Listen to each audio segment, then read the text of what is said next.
ภาพยักจวนศรัทธาไหวพระสวดพุทธกุลธรรมกุลสังฆกุลเสียก่อนแล้วกล้วยมาอู้มาจ๋าเนื้อธรรมหรือว่าลักธรรมนอศรัทธาญาติโยมเนาะเมื่อมาแล้วเพื่อบ่ให้เสียเวลาเพราะว่าอาทิตย์หนึ่งก็ได้มาพบปะศรัทธาญาติโยมแห่งวันหนึ่งเนาะซึ่งเจ้านี้เป็นเจ้าที่อากาศบริสุทธิ์อากาศก็บ่ร้อนพอแต่คืนนี้ฝนตกกันกับพระเนอแม่จันเพนคำโพธาเนอโยมแม่จันเพนกับพระโยมแม่ศิรินทิพย์กับพระเนอกับหนึ่งกับสองกับสามตั้งอกตั้งใจณบัดนี้เนออระหังสัมมาสัมพุทโธภควาพุทธังภควันตังอภิวาเทมิกาบสวะคาโตภควะโตธัมโมอัมมังนัมมัสสามิกาบสุมบัติปันโนภควะโตสาวกสังโฆสังฆังนัมมามิกาบนะโมตัสสะภะคะวะโตอะระหะโตสัมมาสัมพุทธัสสะนะโมตัสสะภะคะวะโตอะระหะโตสัมมาสัมพุทธัสสะนะโมตัสสะภะคะวะโตอะระหะโตสัมมาสัมพุทธัสสะพุทธังสรณังกัจฉามิธัมมังสรณังกัจฉามิสังฆัง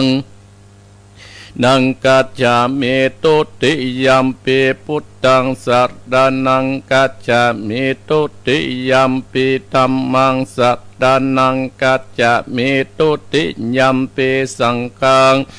นังกัจจามิตติยัมปิพุทธังสัตตานังกัจจามิตติยัมปิธัมมังสัตตานังกัจจามิตติยัมปิสังฆังสัตตานังกัจฉามิอิติปิโสภะคะวะอะระหังสัมมาสัมพุทโตวิชาจารณะสัมปันโนสุขโตโตกะมิโตอนุตตโตปุติสัตตัมมัสสัตตติสัตตเทวานุสันนังพุทโตภควติสวากาโตภควตาธัมโมสันทิฏฐิโกอาการิโกเอหิปัจจิโกโอปัฏฐยิโกปัจจัตตังเวทิตาโพวิญโยอิติโสติปันโนภควะโตสวากสังโฆอุจโจปาติปันโนภควะโตสวากสังโฆญาญาปาติปันโนภควะโตสวากสังโฆสามิจิติปันโนภควะโตสวากสังโฆยะติตังจัตตเตปุติสายุกะนิอัตตาปุติสาปุกราเอสาภควะโตสวากสังโฆ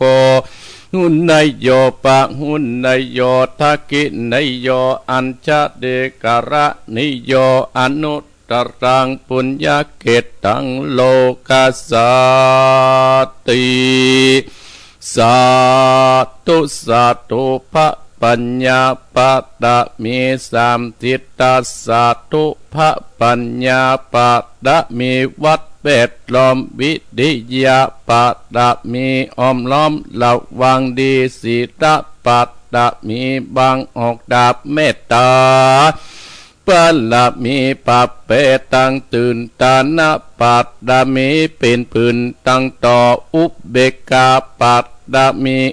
ก่อเป็นเวียงสัจจะปัตตะมีเวทระวังดีปืนไม่เต้าขันติปัตตะมีกายเป็นออกดาบบังนามอย และปืนไฟอาติฐานาปาตะเมปาปาปาไปจุแห่งแข่งแข่งแรงแรงปาบหมู่มันปีสังทเวเตยทเวทุกตเวทนางปานีนางทอรณีอัศจรรย์เสือเหมือนปันอยู่กว้างน้ำนาทีกว้างต่อกว้างแตกตีฟองนานองนานอกเป็นเกาตอกดอกไม้มาปุจจาพระเก่นตายสัตตานพระปุตตังเลยจุงมาไปโปรดจุงมาอนุญาตโปรดผู้กาเตดีดีแม่โทษดดีออกมาดิดมวยผมอยู่ข้างธาตุจังไรขัดขังงาสับพ่นดินพ่นนำนาทีลงพระไปกองหับจับเต้าไปยามานเอาอาปุ่นกว่าไปยกมือตุนหัวใส่กาผู้กันนี้ชื่อว่าเป็นลูกศิษย์พระพุทธเจ้าตนมีบุญสมปันอันมากพระพุทธเจ้าจริงตั้งพระปัญญาปาตมีไว้เก้าจร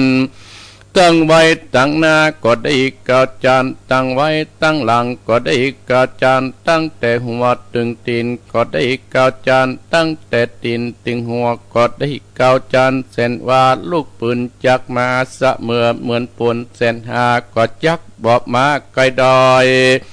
ข้าพเจ้าก็เลยได้ไว้ว่าพุทธกุณังธรรมะกุณังสังฆะกุณังพุทธอินตาธรรมะอินตาสังฆะอินตาอัสสะแม่ทอดดัดนี้ผู้ยืดเหนือน้ำอยู่กำเป็นดินกันละเนกเกิดเติงยังคุณพระปิตาคุณพระบรรดาคุณครูบาอาจารย์คุณพระแก้วเจ้าทั้งสามประการคือคุณพระพุทธังคุณพระธรรมังคุณพระสังฆังคุณแดดคุณฝนคุณน้ำคุณลมคุณไฟคุณกุราชเจ้าก็ดีคุณพระเจ้าโตนภาวนาก็ดีคุณนางอุตตราก็ดีคุณพระปัจเจเจ้าก็ดีคุณแม่ทอดดัดนี้เจ้าก็ดีจุงมาอยู่กำนาและกำลังยังตนตัวแห่งข้าพเจ้าและท่านผู้ฟังจุคนและเจ้าของสถานีกู้สถานียามนี้จิมแดเตอพุทโธพุทธังรักษาธัมโมธัมมังรักษาสังโฆสังฆังรักษาพุทโธพุทธังกันหาธัมโมธัมมังกันหาสังโฆสังฆังกันหาอายุวันโนสุขังปะลังสาธุสาธุอะหังวันตามิสิตตาสาอิติปิโสภะคะวาเอกาวิสติปิตาคุณนังข้าขออาราธนาคุณพระปิตาเสาเอตจุงมาอยู่กำกวานทวาตาสามาตาคุณนางกาโคอาราธนาคุณพระบรรดา12จุงมาอยู่กำสายเอกุณนาติงสากะโกอาราธนาคุณพระโพโสสาวกาวจุงมาอยู่ทั่วสารพังกายแห่งข้าพเจ้าและท่านผู้ฟังเจ้าของสถานีกู้สถานีสัปัญญาสาพุทธคุณนางอลาพุทธคุณนางกาขออาราธนาคุณพระพุทธเจ้า56จุงมาเป็นกำแพงแก้ว7จันทร์แวดล้อมตนตัวเองข้าพเจ้าและท่านผู้ฟังและเจ้าของสถานีกู้สถานีคือว่าพุทโธพุทธกำจัดออกไปหมู่สัพพะสัตตุอย่าได้เข้ามาไกลที่อยู่ที่อาศัยจักกวาติมณฑลจงถอยหนีปนด้วยเตจกุลแห่งพระพุทธเจ้าอัตตติงสาธรรมกุฏนางกาโคอาราธนาคุณพระสัตตมเจ้า38จุงมาเป็นกำแพงแก้ว7จันทร์แวดล้อมตนตัวเองข้าพเจ้าและท่านผู้ฟังและเจ้าของสถานีกู้สถานีธรรมโมห้ามัดกำจัดออกไปสัพพะสัตตุอย่าได้เข้ามาไกลที่อยู่ที่อาศัยจักกวัติมณฑลจงต่อยหนีผลด้วยเตจกุลแห่งพระสัตตมเจ้า38สังฆาสา จุตตสะเจวาคาขออาราธนาคุณพระสังฆเจ้า14จงมาเป็นกำแพงแก้ว7จานแวดล้อมตนตัวเองข้าพเจ้าและท่านผู้ฟังและเจ้าของสถานีกู้สถานีคือสังโฆสังกัดกำจัดออกไปสัพพสัตว์ดูอย่าได้เข้ามาไกลที่อยู่ที่อาศัยจุงตัวนี้ผลโดยติดจากคุณแห่งพระสังฆเจ้า14ทิรัตนาอาหังวันตามีสิทธาสาอิติปิโสภกวาจัตตะกุณังกาโคอาราธนาคุณพระอาจารย์10ตัดจุกมาอยู่ทั่วอาการ32อัตตกรรมมัตนางกาโคลัทธนากรรมคุณกรรมมัทถันเจ้า18จุงมาเป็นทิพมนสสทวัตสะอาโปกะโคอาราธนาคุณพระคงคา12เอกาวิสัตติทอลานิกุนังกะโคอาราธนาคุณพระโตดัตนิสเอสัตตะวะโยกะโคอาราธนาคุณลมเจ็ดสะเตโชกะโคอาราธนาคุณไฟอกแนบแม่เรียกธาตุทั้งสี่มีดินน้ำและลมไฟนี่เป็นที่พึ่งแห่งทรัพย์ประสัตบัดนี้ข้าขออาราธนามากำจัดกำใจนะตัดโดโมตัดได้พุทธสุนไอตาสุนียะทนอยู่ใดนักกะโมกะกุสัตโตสัมปโวหุนตุจุงบังเกิดเป็ดนาคือพระกุณาโคมปืนอาโปทับยามเนื้อเชื่อกายาโมกะโมโคตะโมสัมปโวหุนตุจุงบังเกิดเป็ดโมคือว่าพระกุณาโคมเป็นตัดลมเชิดจ้ามังสะและโลมาพุทธกาโลกัสสะโปจะเป็นตัดลมเชิดจ้ามังสะและโลมาพุทธกาโลกัสสะโปสัมปวหนโตจุงบังเกิดเป็นโพธคือว่ากัสสะโปเป็นเตโชทัดไฟหลังลานสังหารเป่าปันอสรพิษกว่าสรพิษตั้งแต่เกศาโลมานากาตันตากัตติญากันได้ยินตุกาโลกถากตอจิมิจังวากังอัตตยังยักกัดตังกิโลมากังปิอากังปปะสังอันตาคุณางอุตตติยังกัดเดสามเป็นอันเสมอังอุปโพโลอิตังเสโตเมตโตอัจจุวัจจาเก่งโกสิงกานิกาตสิกามุตตังมัตตะเกมัตตะลุงฝุ่งมุสาตาพิษกัตติยาได้ยินตุกาภกัตตาหือวิ่งหนีตากะโมโคตะโมสามปโวอนโตจุงบังเกิดเป็นภาษีกายมุนีเป็นปัตตวิทัญญกัมโนติยะเมตตโยสัมปโวอุนตุจุงบังเกิดเป็นยะคือภาษียะเมตตายเป็นอากาศฝูงอสรพิษกัตติญากันได้ยินตุกาภกถาก็ทนอยู่บ่ได้กาพุทธเจ้าจึงน้อมไหว้คุณอากาศ10คุณอังกาคุณอาการ21คุณอักขระ33คุณนิสวาสคุณอัสวาสคุณปัสสวาสคุณศีล5ศีล8ศีล10ศีล217คุณปัญญาคุณโสดาคุณสกิทธคาคุณอนาคาคุณอรหันตาคุณมรรคสีผลสีนิพพาน1เป็นเก้านับปัปปริยตาเป็น10คุณตนาสีราเนกกัมมาปัญญาวิทยาขันติสัจจะอธิตานาเมตตาอุเบกาตาวัตติงสาปัตตมีสัมปันโนอนันตกุโนวัตโสภกวาอันว่าปัสสตาอนันตาที่คุณจักปรับมานไม่ได้จุมมูลทิปมณฑลปัจเจน84,000พระธรรมคารทานตาเสียตึงไปในและไปนอกคุณปรสิตนารอดคุณปรสิตนารายคุณปรสิตตะงัวคุณปรสิตตาไฟคุณปรสิตได้แสงโกดคุณบันทิดาโบส18คุณอันทรงวิชาแห่งพุทธเจ้าเตตายคุณพัสยาตคุณพระบาทคุณพระธาตุคุณพระมหาโมกขลาคุณพระศาสตริคุณพระมหาอุปบันทิตดาบ18คุณอันศพมาเนนคุณปัญจมหากันจัดนาเกณฑ์คุณ12คุณพรหมิหารตั้ง400,000กฎจักรวรรดิบัดนี้ ข้าวกัวรัตนามาบันดาลป่าปานอสรตพิษกัตติยาสตุตั้งหลายเหือเสือทอดโลมาและอินทรีข้าวกัวรัตนากุลพระอภิธรรมาเจ็ดคำปีสังวิตาปุกกายาปาคาขอ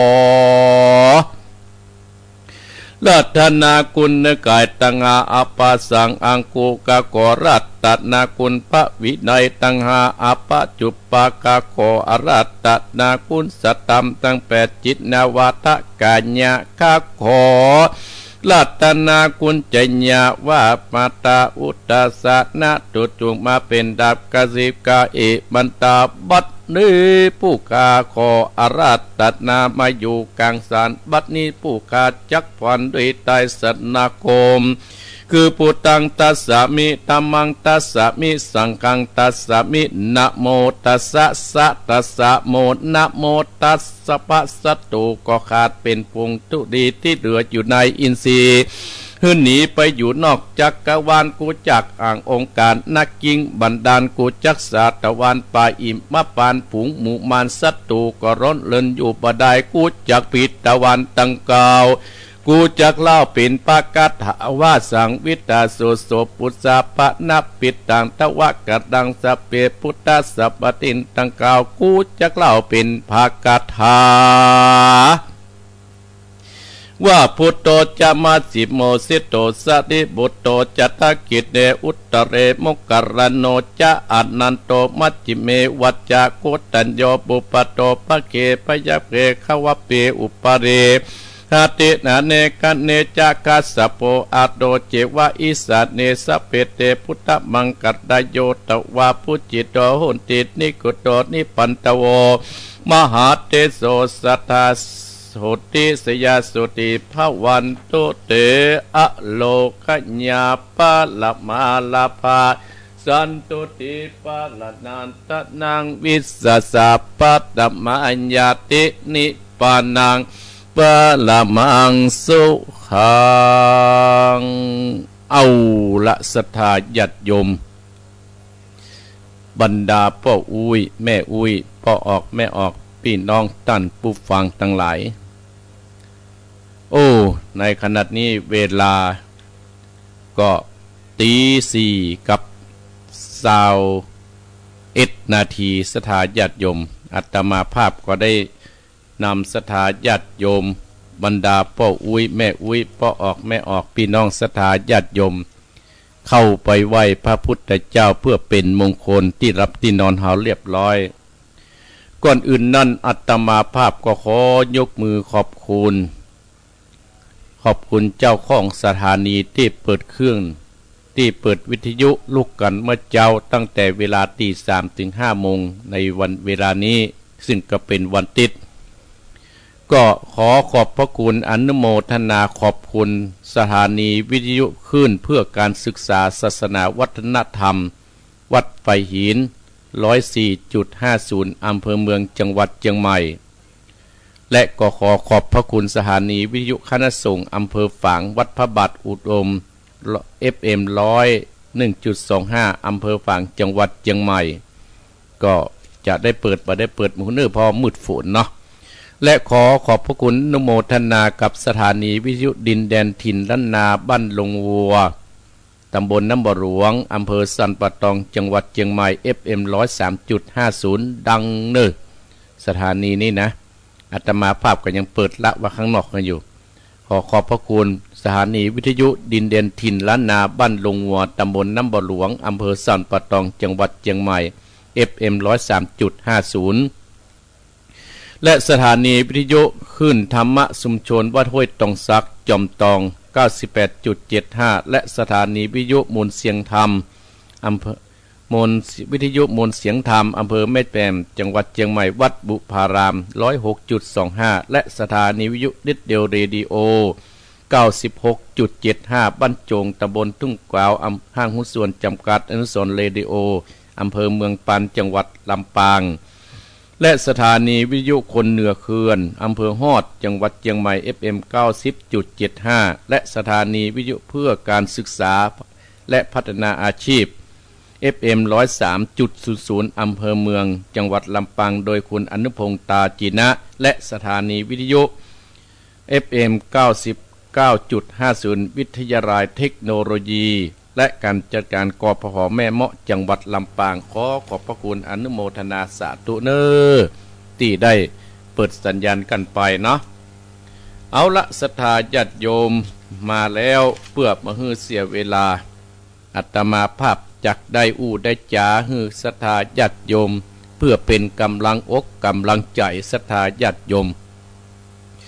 การที่เฮาเป็นกำลังอกกำลังใจให้ซึ่งกันและกันเนี่ยศรัทธาญาติโยมมันเป็นสิ่งที่ดีนะศรัทธาญาติโยมเนาะเป็นสิ่งที่ดีที่เฮาจะได้เพราะว่ากำลังอกกำลังใจเนี่ยมันเป็นมงคลมันเป็นสิ่งที่เฮาจะต้องยึดเดี่ยวซึ่งกันและกันกำลังใจนั้นขึ้นอยู่ที่หมู่เฮาท่านทั้งหลายที่จะช่วยกันที่ภัยตกทุกข์ได้ยากแล้วหาช่วยกันตุ้มช่วยกันนี้เพื่อกำลังอกกำลังใจ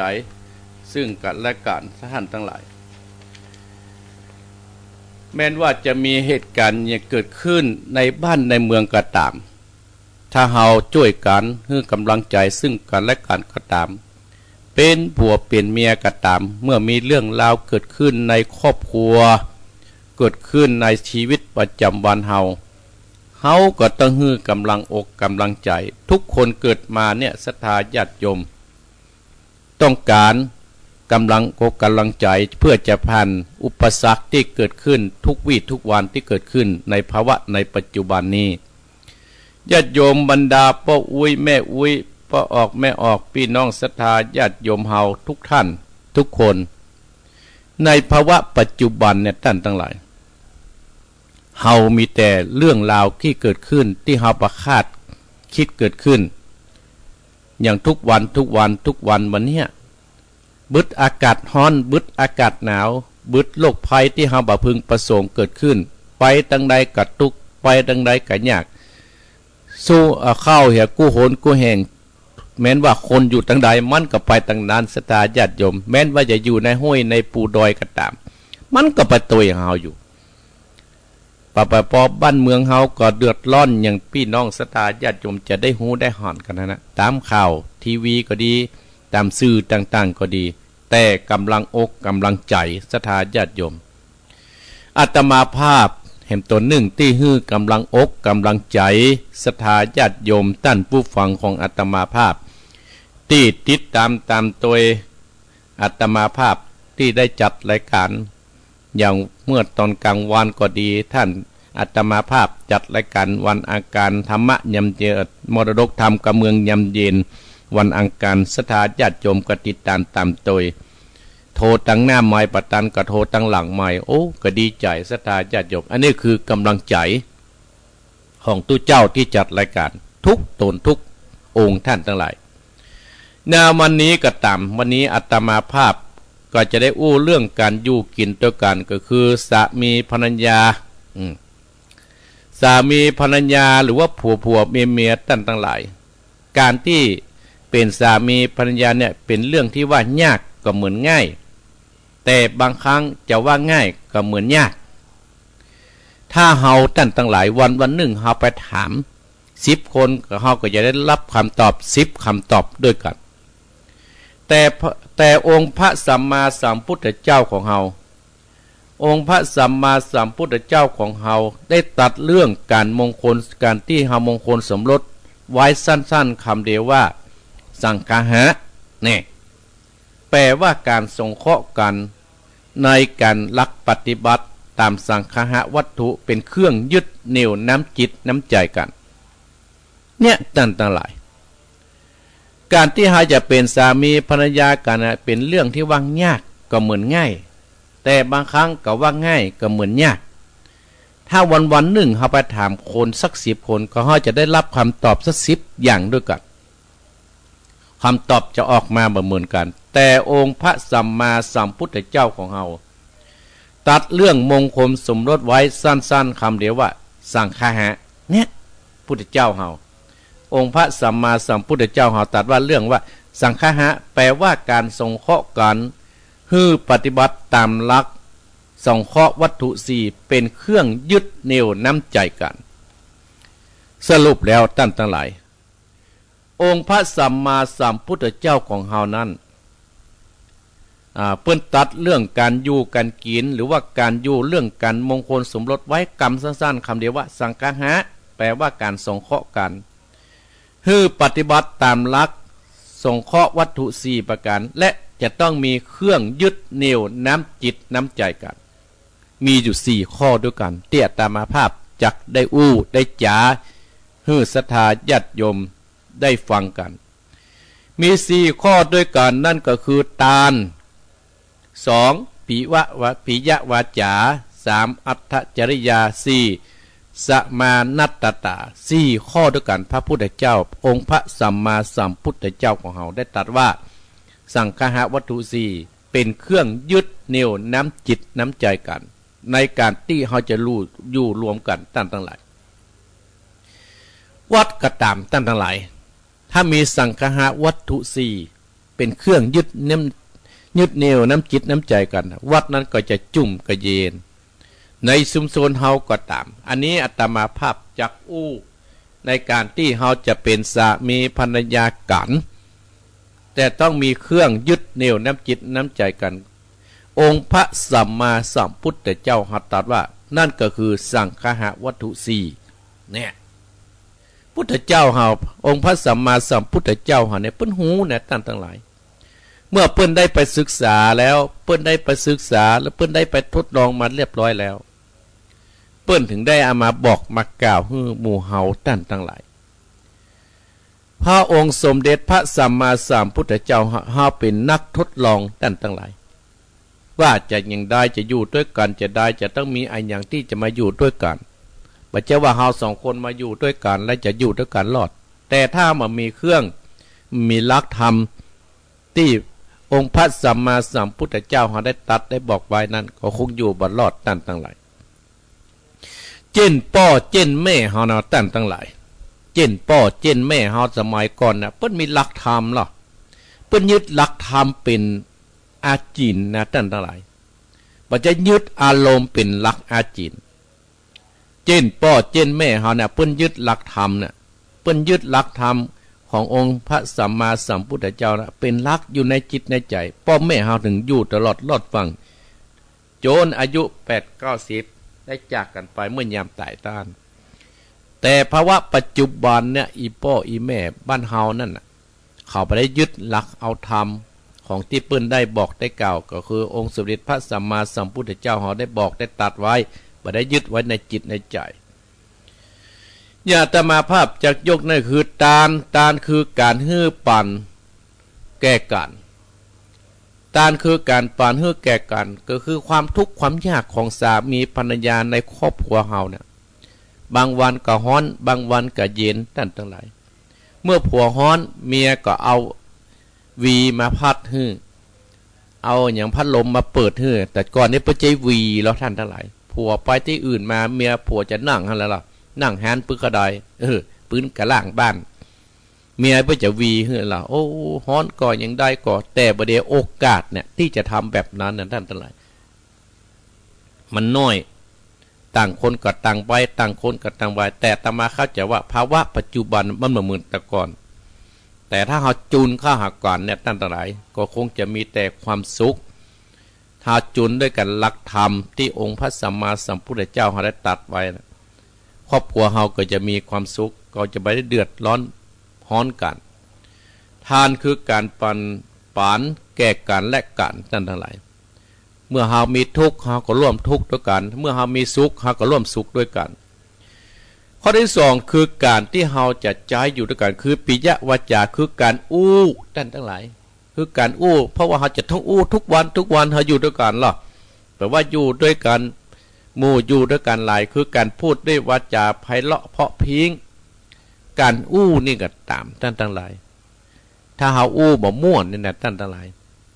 มันก็จะทำให้คนอยู่เห็นฝ่ายตรงข้ามเหมือนว่าเฮาอู้ไปแล้วมันกระทบกับคนอื่น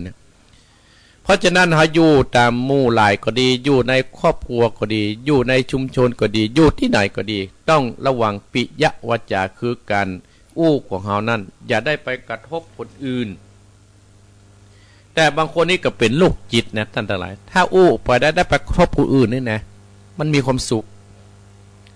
สังสารมาอู้จาคือเปิ้นได้แตกแยกกันสังสารมาจะอู้คือเปิ้นได้เสียอกเสียใจคือเปิ้นได้เสียน้ำหูน้ำตาท่านทั้งหลายอันเนี้ยปิยวาจาเนี่ยเป็นการที่เฮาสร้างบุญโดยเฮาบ่ฮู้ตัวสร้างบาปโดยเฮาบ่ฮู้ตัวเพราะฉะนั้นน่ะกายกรรมกรรมเนี่ยมี3อย่างละกายกรรมคือกรรมทางกาย2วาจากรรมกรรมทางวาจา3แต่คือตั้งเกิดขึ้นตั้งใจกายเฮาเนี่ยมันบ่ได้ไปกัดไปตีไปต่อยคนก็ดีบ่ได้ไปลักไปโจกไผก็ดีแต่เฮาใจวาจานะท่านทั้งหลายคือเฮาสร้างกรรมในทางวาจาแต่อาตมาภาพไปอ่านทำมหาวิบากผูกหนึ่งเนี่ยถ้าเฮาอู้จาคือเพิ่นได้เสียอกเสียใจเนี่ยเพื่อว่าเกิดมาภาคหมิ่นเนอะ อมปวดตันกระตึ้งมาหอมเนี่ยแต่ละหลายภาคหมิ่นหวนว่าอีโอ้ตันตั้งหลายมันก็น่ากลัวถ้าเฮาอ่านหนังสือนักที่ครูบาอาจารย์เพิ่นได้เขียนไว้ได้ประสอนเฮาไว้เนี่ยปิยวาจาคือการอู้กันจาการอู้กันจาเฮาจะแยกจะได้คืออู้จามือเพิ่นได้แตกแยกเฮาจะอู้จะจาอย่างใดคือเพิ่นได้ดิบได้ดีการอู้กันจานี่ทำเมื่อคนเนี่ยได้ดิบได้ดีกับมานักเมื่อคนล่มจมมากับมาหลายการอู้กันจานะ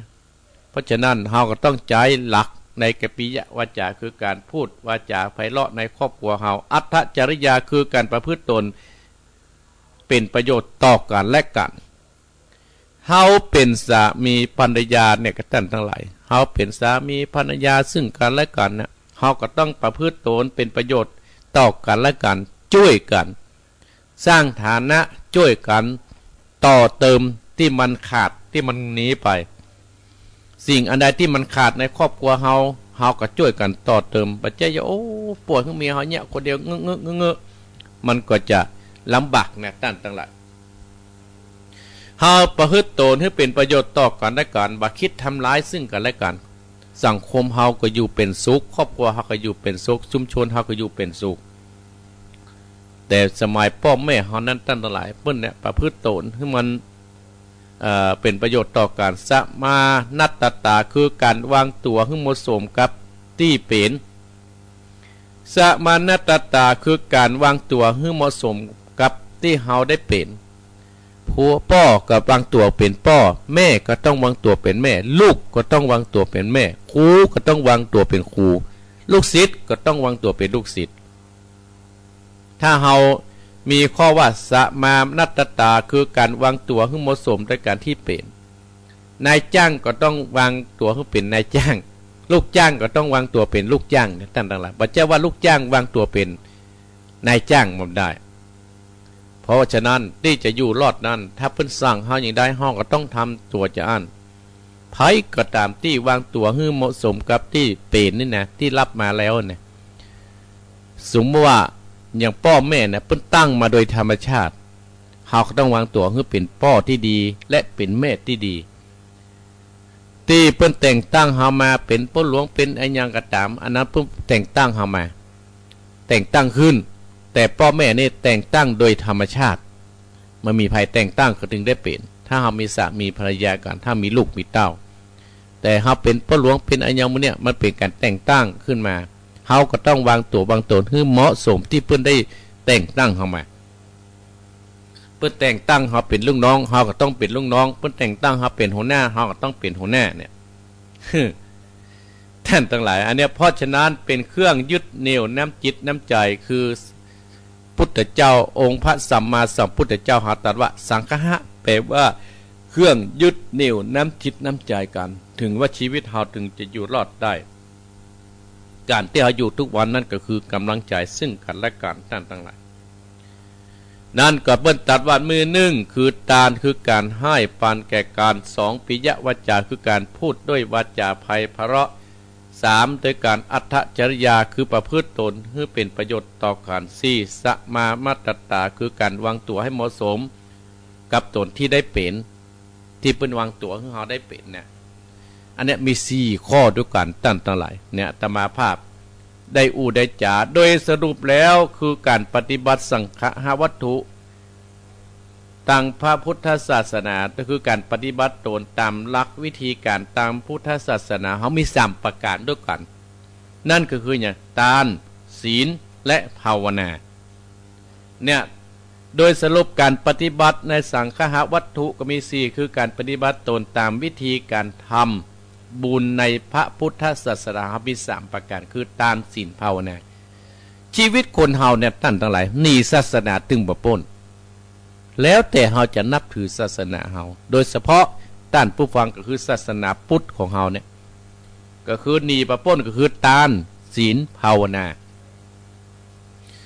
ทานเนี่ยเป็นการสร้างบุญสร้างกุศลให้กับตัวเฮาและในภาวะปัจจุบันที่เฮาจะรอดพ้นไปด้วยกันอย่างแต่เจ้าเนี่ยอาตมาภาพก็ได้ยินท่านพระครูของเฮาได้ประกาศว่าเพิ่นจะทำบุญที่ดอยนางแก้วเพื่อจักทำบุญทานประหื้อกับญาติกาพี่น้องที่เสี่ยงชีวิตไปเพื่อให้คนที่เพิ่นได้เสี่ยงชีวิตไปทานไปหาครูบาอาจารย์เป็นต้นท่านทั้งหลายการทานเนี่ยท่านทั้งหลายเป็นการสร้างกุศลให้กับผู้ที่เสี่ยงชีวิตไปเพราะว่าเดือน12เดือน11เดือน12จะออกแล้วเหรอบ่ได้เดือน11จะเป็นวันพุกแล้วเนี่ยวันฮื้อกับจะเป็นเดือนแฮมนะแฮมค่ำเดือน12ก็จะออกแล้วก็คือทานฮื้อพ่อฮื้อแม่ทานฮื้อเพชรฮื้อผีเป็นต้นการทานเนี่ยเป็นการสร้างฮื้อคนที่เสี่ยงชีวิตไปรอดพ้นจากที่กลายเป็นเพศเป็นผีได้นะท่านทั้งหลายเมื่อเพิ่นไปคุดไปเกิดแล้วบุญกุศลนั้นก็จะย้อนมาถึงตัวเฮาอย่างอาตมาภาพจังเทศธรรมมหามูลนิพพานสูตรในเทศธรรมนึกถึงธรรมนั่นทันทีเลยท่านทั้งหลายถึงตานนี่นะก็มีเศรษฐีเนี่ยท่านทั้งหลาย2คนผู้เมียเนี่ยเป็นคนที่ร่ำรวยมหาศาลแต่เศรษฐีเนี่ยอีพ่ออีแม่เปิ้นมีลูกอยู่2คนเป็นไม่ยิงเห็นไหมพ่อเศรษฐีแม่เศรษฐีเนี่ยได้สอนลูกสอนหลานให้อยู่กินตันไปตามหลักพระพุทธศาสนาแต่ลูกของพ่อเศรษฐีเนี่ยเป็นคนเชื่อกรรมพ่อเชื่อกรรมแม่เชื่อกรรมครูบาอาจารย์ที่เพิ่นได้สั่งได้สอนไว้อยู่มาเหมือนมานานเนี่ยท่านทั้งหลายพ่อเศรษฐีแม่เศรษฐีเนี่ยตายเสี่ยงชีวิตไปตายแล้วไปตกรับทุกเวทนาอยู่ที่ปัจจาพุ่นเสื้อก็มีใจผ้าก็มีใส่เข้าก็มีกินก็เลยตัดสินใจไปเข้ากำฝันลูกสาว2คนชื่อนางเอ้ยนางอีที่อยู่ในเมืองคนเมื่อไปเข้ากำฝันลูกสาว2คนและอีพ่ออีแม่พี่น้องศรัทธาญาติโยม2คนพี่น้องนอนด้วยกันอยู่ในกันห้องเดียวตกอกตกใจเที่ยงคืนให้อีพี่เปิ้นฝันให้อีพ่อพี่มาเปิ้นน้องเปิ้นฝันให้อีแม่อีพ่อเขาฝันว่าพ่อตายไปเนี่ยบ่ได้รับบ่ได้กินบ่ได้อยู่ในไปเหี่ยวพระเจ้ามีข้าวมีกินเพิ่นจะอย่าเพิ่งเฮาไปถามองค์พระสัมมาสัมพุทธเจ้า2คนเนี่ยตั้งแต่ตื่นเช้ามาฟังเก็บดอกเก็บดวงไปไหว้พระพุทธเจ้าเฮาพุทธเจ้าเฮาเนี่ยเพิ่นเป็นผู้ที่อย่างรู้อย่างเห็นเบื้องหน้าและเบื้องหลังอดีตและสู่อนาคตองค์พระสัมมาสัมพุทธเจ้าเพิ่นก็บอกว่าโอ้พ่อของสู่เจ้ามันเป็นอีพ่อหยังเพราะว่าญาติเป็นคนนั้นน่ะบ่ได้ทานอย่างเดียวบ่ได้เอาศีลเนี่ยเพิ่นถึงว่ามีทานศีลภาวนา3ตัวอย่างเฮาก็มีพระพุทธพระธรรมพระสงฆ์มี3อันถ้ายังมีก็พระพุทธพระธรรมก็บ่ได้เฮาจะทานเนี่ยก็ต้องมีพระพุทธพระธรรมพระสงฆ์ตั้งหลายพ่อแม่ของสู่เจ้าเขาเนี่ยเมื่อเกิดเป็นคนน่ะได้ทานแต่บ่ได้ถือศีลก็เลยได้ไปผิดศีลก็เลยได้รับทุกเวทนาอยู่ที่ไปเขาก็อยากให้ลูกเจ้าอยากให้พ่อแม่ของเจ้าให้ไปทานธรรมเหมือนเนี่ยนี่จากทานมาได้นะ2คนพี่น้องได้ฟังกรรมพระองค์พระสัมมาสัมพุทธเจ้าก็เลยไปจ้างบัณฑิตนักปราชญ์เขียนธรรมอย่างท่านพระครูพุ่นเจิญท่านทั้งหลายไปทานนั่นน่ะเขียนธรรม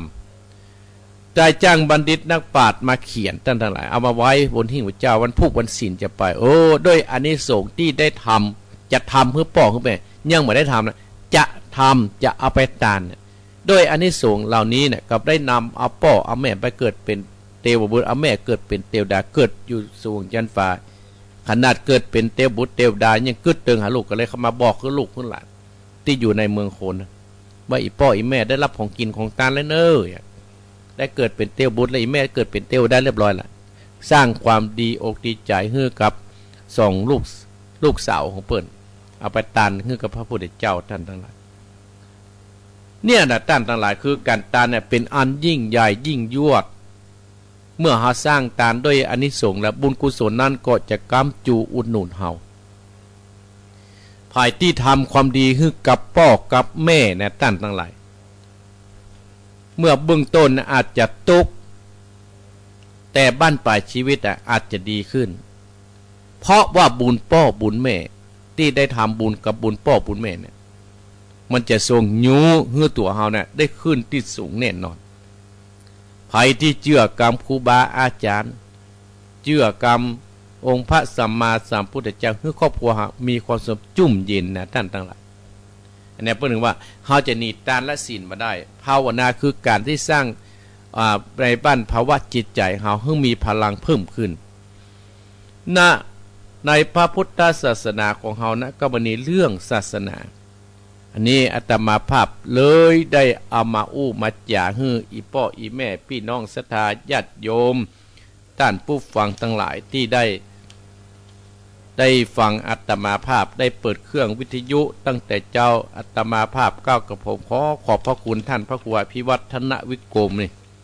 ที่เปิ้นได้รับสัญญาณที่ได้มอบหมายหน้าที่การงานมอบหน้าที่ให้อาตมาภาพได้มาพบปะศรัทธาญาติโยมบรรดาพ่ออุ้ยแม่อุ้ยพ่อออกแม่ออกพี่น้องศรัทธาญาติโยมท่านผู้ฟังทั้งหลายวันนี้อาตมาภาพได้ได้จ๋าศรัทธาญาติโยมใจเวลาก็มึนพอสมควรและศรัทธาญาติโยมมึนพอสมควรดอกประเด็นนี้ตี 4:45 นาทีใกล้ตี 5ปุ๊บอาตมาภาพจะเตะทำเรื่องกิษณางาจ้างผูกสุดท้ายกิษณางาจ้างผูกสุดท้ายเนี่ยตั้งหลายผูกที่10เลยนะอาทิตย์หน้าผมจะไปเสาะทำมาเตะอยู่เนาะ ถ้าเอาแมง4 หู 5 ตามาเตะยำเจ้าก็จะซ้ำกันหมดเนี่ยก็เลยเอามาเตะละจะไปเสาะมาอยู่จะมาเอามาติดหน้ากิษณางาจ้างนี่ก็ได้รับความเมตตาเจ้าภาพนั่นก็คือแม่เพนขาวเตี้ยและในอเนกชัยกวินบ้านสีเตี้ยบ้านเวียงหนองล่องได้ตานทำเพื่อกับป่อน้อยปันแม่เงินจีดอีในอเนกชัยกวินตานเพื่อกับป่อสนชัยชัยกวินนี่นะผูกชุด10เนี่ยโอ้แม่เพนนี่เพื่อกับเป็นเจ้าภาพมาโดยตลอดสำหรับศรัทธาญาติโยมที่พอตั้งเฟซฟังตั้งเฟซตั้งไลน์ก็อนุโมทนากับโยมแม่จันเพนคำโพธาที่ฟังอยู่ที่หอเอกชัยและโยมเสลินทิพย์บุญเลิศพร้อมด้วยฟังอยู่ที่กรุงเทพอนุโมทนาโอนี้ปุ้นหุ่นน้ำตังเวียงหนองล่องอันนี้โยมเบซายอันนี้อนุโมทนาโยมสุกัญญาแก้วสุยะตาลีอนุโมทนาสาธุอนุโมทนาสาธุเนอและอนุโมทนากับโยมสายฝนกันทะยวงบ้านม่วงโตนอนุโมทนากับโยมแจ่มจันทร์สีล้อมอำเภอสันปะตองและโยมยุพินหอมมาราอยู่ที่บ้านแม่หยวกอยู่ที่แม่หยวกปะอยู่ตังปะตังสลักกลางโยมราวันกันทาอยู่ที่ปุ้นอำเภอพานเนาะอำเภอเวียงปะป้ออำเภอพานเนาะและเจียงไฮ้โยมโสภาชัยกิแรทองคำที่วงคำอยู่ที่ละปูนจันทากองมูลโยมสุกัญญาที่วงคำอยู่ทำงานอยู่แม่นงรักพิทองจานอยู่ละปูนปุ่นอยู่ตังเหล่ายาวใต้นะอนุโมทนาโยมแม่พงผลบุญตันอยู่ยังปะเป้า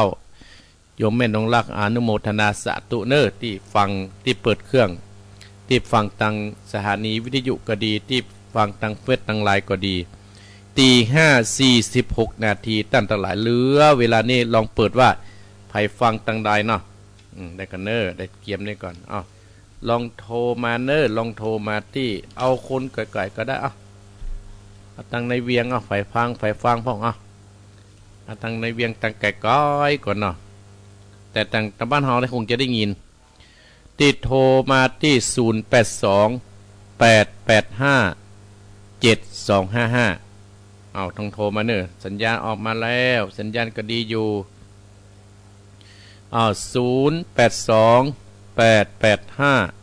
0828857225จะตี5แล้วเนอะเอาเลยจะเต้ทำแล้วนะถ้ามีไพโทรก็จะเต้ทำติ๊กๆอ่ะ วันนี้ทำกิษณางาจ้างตั้งหลายประเดี๋ยวนี้นางกิษณากับเจ้าไซนันเซนออกจากป่าไม้มาพดที่บ้านแม่ไม้แม่ของนางกิษณาแล้วก็ปล่อยเมืองอันนี้ไปเลยนะพาราณสีไปเลยนะจะปิดจะดอยมุจะถึงเมืองแล้วกะโทรมาแล้ว098 651จะปิดที่ไหนฟังเนอเจริญปอนนมัสการเจ้าอยู่ที่ไหนจากหลังการแม่สาวเจ้าไก่ก่อนเนาะแม่หลังการแม่สาวแม่จันโสมเพิ่นได้ยินแล้วกะแม่จันโสมได้ยินแล้วเจ้าแต่เจ้าไม่ได้ยินกะได้ยินกี่โมงได้ยินตีสี่นี่เจ้าหลังกัดแม่สาวฝนตกก็ฝนตกแต่คืนนี้ฟ้ากำตกตึงวันตกตึงวันบุญรักษาแม่จันโสมเนอเจ้าอันจะท่าฟังคำเลยนะเจ้าขอบคุณเนอเป็นกำลังใจนะเจ้านมัสการเจ้าเจริญปอนแม่จันโสมเจริญปอนอยากได้สาเจ้าท่านพระครูอยู่ที่ไหนแม่สีทอนเจ้าแม่สีทอนได้ยินอยู่เนาะได้ยินจ้ะได้ยินชัดเจนดีชายประการวันนั้นไปฝั่งกังไว้ไปแวะแม่สีทอนนี่เดี๋ยวจะลงมาจ้ะพ่อบัตรพ่อหมูฮุตตี้อันใดชายประการอันใดฝั่งเล่าฝุ่นโต๊กแถวนี่เจ้าวันหน้ามาแม่เนอท่านผู้เจริญพรแม่เนอเจ้าเจริญพรแม่สีทอนเจริญพรกราบไหว้สาครับท่านอาจารย์ท่านพระครูอันนี้เน้นรักเนี่ยครับลูกเจ้าได้ครับลูกเจ้าแกะฟังประจำยินดีนะเน้นรักเนิร์ดวันนี้จะท่าฟังกิษณางาจ้างผูกสุดท้ายนะครับวันนี้ขอบคุณเนิร์ครับขอบคุณนโมทนาสาธุเนิร์เน้นรักเนิร์ครับผมบุญรักษาเจริญพรเจริญพรเจ้ากับพระสาเจ้าท่านพระครูแม่สุแก้วศิลพรศิเตี้ยมันคงละปุ่นเนอแม่สุแก้วศิลพรศิเตี้ยฟังงันตุลุงเตะธรรมตะเมื่อไหว้พระสั่งตัวตุลุงแต่เจ้าแล้วเด้อเจ้ายินดีบุญรักษานะแม่เนอเจ้ามีคนฟังหลายเด้อตุลุงยินดีเนอเจ้ากับพระสาธุเจ้าจะเดินปอนโดไปแม่อายพดมาเพลอยู่ที่ไหนอยู่บ้านมะกอกอำเภอบ้านสร้างอย่างว่าละปูนที่จังหวัดบาตากขาเจ้าบ้านแม่กอกบ้านมะกอกบ้านมะกอกบ้านมะกอกนี่แหละบ้านมะกอกแม่แก้วนะเจ้าแม่แก้วกะเจ้าแม่จะจีนั่นแม่แก้วอันเดียวกันนะแม่แก้วบ้านประกอบบ้านประกอบบ้านหวายหมู่นั้นเนาะแม่เนาะบ้านหวายเฉยบ้านหวายเนาะบ้านหวายจะทำแซมบ้านแซมนี่กันบ้านหวายแต่ก่อนเคยไปนะบ้านหวายน่ะน้อยบุญน่ะมันละเดียวนี่แม่โทรครั้งแรกด้วยนะเจ้าเพราะนั้นในเบิ่มเดี๋ยวนี่ครั้งแรกนะแม่เนาะแม่แก้วเนาะเจ้ายินดีด้วยแม่เนอเลยพี่เจ้ารับฟังอยู่เนอจะติดตลอดไปนะเจ้าเจริญพรบ้านมะกอกบ้านหวายแม่แก้วเจริญพรอยู่ที่ไหนแม่แก้วแม่หาเจ้าแม่แก้วลำปางเนาะแม่แก้วลำปางฟังชัดเจนเนาะแม่เนาะยินดีเจ้าแต่เดี๋ยวจะรอฟังคำกำหนดเจ้ายินดีแม่แก้วเนอมาติดๆแล้วเจริญพรเจริญพรแม่แก้วลำปางแม่เจริญพรแต่กี้กับแก้วนะเจริญพรไหว้สาครับพระครูครับท่านอยู่ที่ไหนยิ่งจังที่เล็กเลยปอวินไงครับปอวินชัดเจนดีนะปอเนาะชัดเจนจะดีเนาะชัดเจนจัดดีเนาะฟังเนอยินดีนะก็ได้ฟังธรรมตอบสุดท้ายเนอครับเจริญพรปอวินเจริญพรโดลูกจากอันแรกไปเปิดไปที่ปะหลังกัดแม่สาวไม่อายหรอพดมาชายประการพดมาเน้นลักสายใต้พ พดมาแม่สุกแก้วพดมาบ้านประกอบแม่แก้วไอ้แก้วพดมาลำปางเหรอไปเอวเวียงปากเป้าว่าไอ้ที่ไหนคนเนอเจริญปอนเจ้าท่านพระครูเจ้าโดพดมากลางเวียงเหมือนโดไม่จันทิพย์จันทิพย์โลกทีแรกลืม5เจ้าเขาฝากส่งไอ้พดเนี่ยมาถึงเตี้ยโอ้มาแล้วโดไอ้กี้ไปเวียงหัวเป้าสดมากลางเวียงมาไม่จันทิพย์เจ้ายินดีเนอะได้ฟังเทศฟังธรรมต่อเจริญปอนเอ้ามาติ๊กเจริญปอนการมาสักการเจ้าสดมาสันทรายยังไงเพ่เนอะมาสันทรายมอหันเจ้าน่ะตั้งสันทรายเพิ่งว่าสันทรายบอกมีฝนให้สันทรายมีฝนกะเจ้าฝนมาตกแถมเทศเมื่อวานกับแม่นะครับโอ้แม่ก็เมื่อวานกับเทศมันก็เทศวันอังคารแม่แม่ก็ว่านี่เสียงอันนี้แม่เคยได้ยินนะเมื่อเจ้าไหนเนาะเทศเมื่อวานตอน4 โมงถึง5 โมงแม่แม่ก็ว่าแม่เคยได้ยินเสียงนี่แม่อยู่บ้านหยังสันทรายแม่อยู่สันทรายหลวงเพยสันทรายหลวงอ๋อตำบลสันทรายหลวงแม่บัวบูนเจ้าอ๋อแม่หยังก็แม่บัวบูนเจ้าแม่บัวบูนอ๋อแม่อันเมื่อวานแม่ก็ฟังเนาะฟังค่ะแม่เย็บผ้าอย่าแม่ฟังโดยอ๋อยินดีนะแม่เนอเจ้าบุญรักษาสันทรายโดสดลูกเยียงไปสันทรายเจริญปอนไว้สาเจ้าทำโค้ไม่วิอินฟังจากสันทรายไปสมุงต่อโดสมุงนี่เป็นคนลือแล้วท่านครูเป็นลือก็ฟังกันจะหลายอย่างเนอะโอ้โดจากสันทรายมาหาวิอินเสมิงเนี่ยเจ้าเป็นลือจากอุตุลุงยองนี่ลือใส่แล้วตุลุงว่าลือกับยองกับพี่น้องกันว่ะดีละเจ้าไอ้สาเนอดีละเนอแม่วิอินจากเสมิงจะไปไหนเจริญปอนฮัลโหลเจริญปอนได้ยินแล้วอยู่ที่ไหนอยู่ปุงแยงเจ้าโอ้จากเสมิงไปปุงแยงอุ้ยหยางปุงแยงอุ้ยฟองเจ้าปุงแยงโอ้อุ้ยฟองกะเจ้าอุ้ยฟองอายุเท่าไหร่อุ้ยฟองอายุได้72อุ้ยฟังบ่อยก่อนเนี่ยฟังกูติดแต่มันก็บทโทรบทตันเปิ้นเนี่ยจ้ะอ๋อโฟปัตตานเปิ้นแต่อุ้ยฟังกูติดแล้วฟังกิจสนางาจังนะเนอะเจ้าเรียกว่าถึงเวลามาตื่นตั้งตี3ไปพยายามฟังอ๋ออาตมากับไปบ่อยนะปุ่งแยงเมื่อก้อนเนี่ยมาเดี๋ยวบ่ล่ำได้ปล่อยละเจ้าก็ว่านะใครโทรหาก็ท่านเอาเบอร์โทรให้เนี่ยโทรหาก็ได้กับบัตรติดอ๋อถ้าโทรก็เมื่อวานนะมันจะเปลี่ยนเห็นเบอร์ดึงเนอมันก็ได้จะบอกเนอเจ้าถ้าเจ้ายินดีนะแม่อุ้ยฟองเนอเจ้าเจริญปอนเจริญปอนโดเจริญปอนไปจากเสมิงมาสดมาปุ่งแยงออกไปหน่อยเจริญปอนไว้สาท่านพระครูโอ้โทรมาหลับปูนเพ่นน่ะมาจีดี3 ยอดเพ่นนะเองจะดูแล้วสายนักฟังนะฟังได้ฟังธรรมเนอพ่อเนอพ่อบุญตาเนอละเสียงที่พ่อบุญตานี่แหละเนอได้ฟังธรรมต่อแล้วเจริญปอนสถาญาติโยมเนาะคือมันหอมปากหอมคอเนาะสายแรกเคยโทรก็มีอย่างในกรณีอย่างได้กี้สันทรายหลวงในตั้นทั้งหลายเพิ่นว่าได้ฟังจำเหมือนเสียง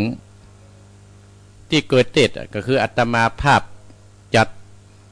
ท่านพระครูพิวัฒนวิโกมเพิ่งคืออาตมาภาพเทศธรรมในช่วงกลางภาษาบ่ได้เนอไม่บุญเนอแต่ก็บ่เจ้าฮู้จักไม่บุญนะ ฟังว่าเดี๋ยวไม่บุญก็คือไม่บุญนั้นแต่มาภาพเทศวันอังคารเวลา4 โมงถึง5 โมงเรื่องแมง4 หู5 ตาประเดี๋ยวกำลังเข้มข้นอยู่นะกำลังเข้มข้นอนุโมทนากับแม่จันสมลังกัดแม่สาวแม่อายอนุโมทนากับแม่ศรีธรชัยประการและอนุโมทนาขอบคุณสามเณรลักษณ์วัดสันเหมืองที่ติดตามตัวเนอร์สามเณรลักษณ์เนอร์ อันนี้กับคนเก่งคนหนึ่งท่านทั้งหลายแม่สุกแก้วศรีละพรศรีเตี้ยบ้านมักกอกแม่แก้วเนอะแม่แก้วกังโทครั้งแรกอนุโมทนาเนอะแม่แก้วเนอะและก็แม่แก้วลำปางและป้าวินเวียงปะเป้าและแม่จันทิพย์กลางเวียงและก็สันทรายหลวงแม่บัวบูนและเสมิงแม่อุ้ยอินโป่งแยงแม่อุ้ยฟองเนอะโอ้อุ้ยฟองอายุ72 ปีและก็พ่อบุญตันเจดี3 ยอดจบตัดที่นี่ท่านทั้งหลายสดไปสดมาโพสใกล้ละปูนนี่แต่โดยรอบ่ได้ยินสักคน ได้รอลูกขวายท่านทั้งหลาย อนุโมทนากับแม่เดือนเพนเนอร์แม่เดือนเพนโยมแม่เดือนเพนโยมใจบุญแห่งคนหนึ่งเนาะเอาละสถาจัดโยมตี5พอดีแล้วเนอะตี5พอดีตี5พอดี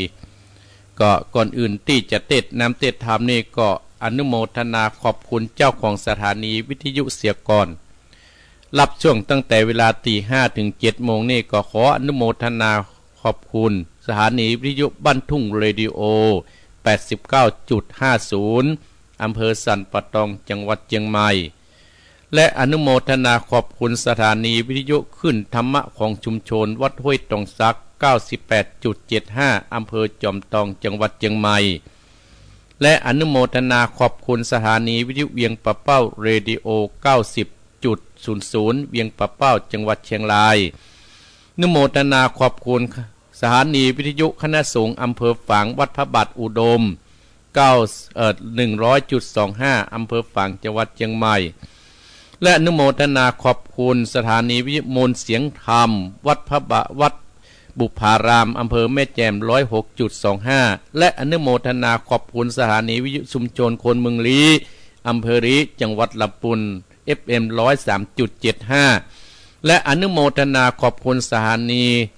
เสียงธรรมจากวัดจันทร์ 103.50 อำเภอกันรายนิวัฒน์จังหวัดเชียงใหม่และขอบคุณสถานีวิทยุชุมชนคนนานน้อยอำเภอนานน้อยจังหวัดน่าน 91.50 และอนุโมทนาขอบคุณสถานีวิทยุสีคำเรดิโออำเภอเวียงสาจังหวัดน่าน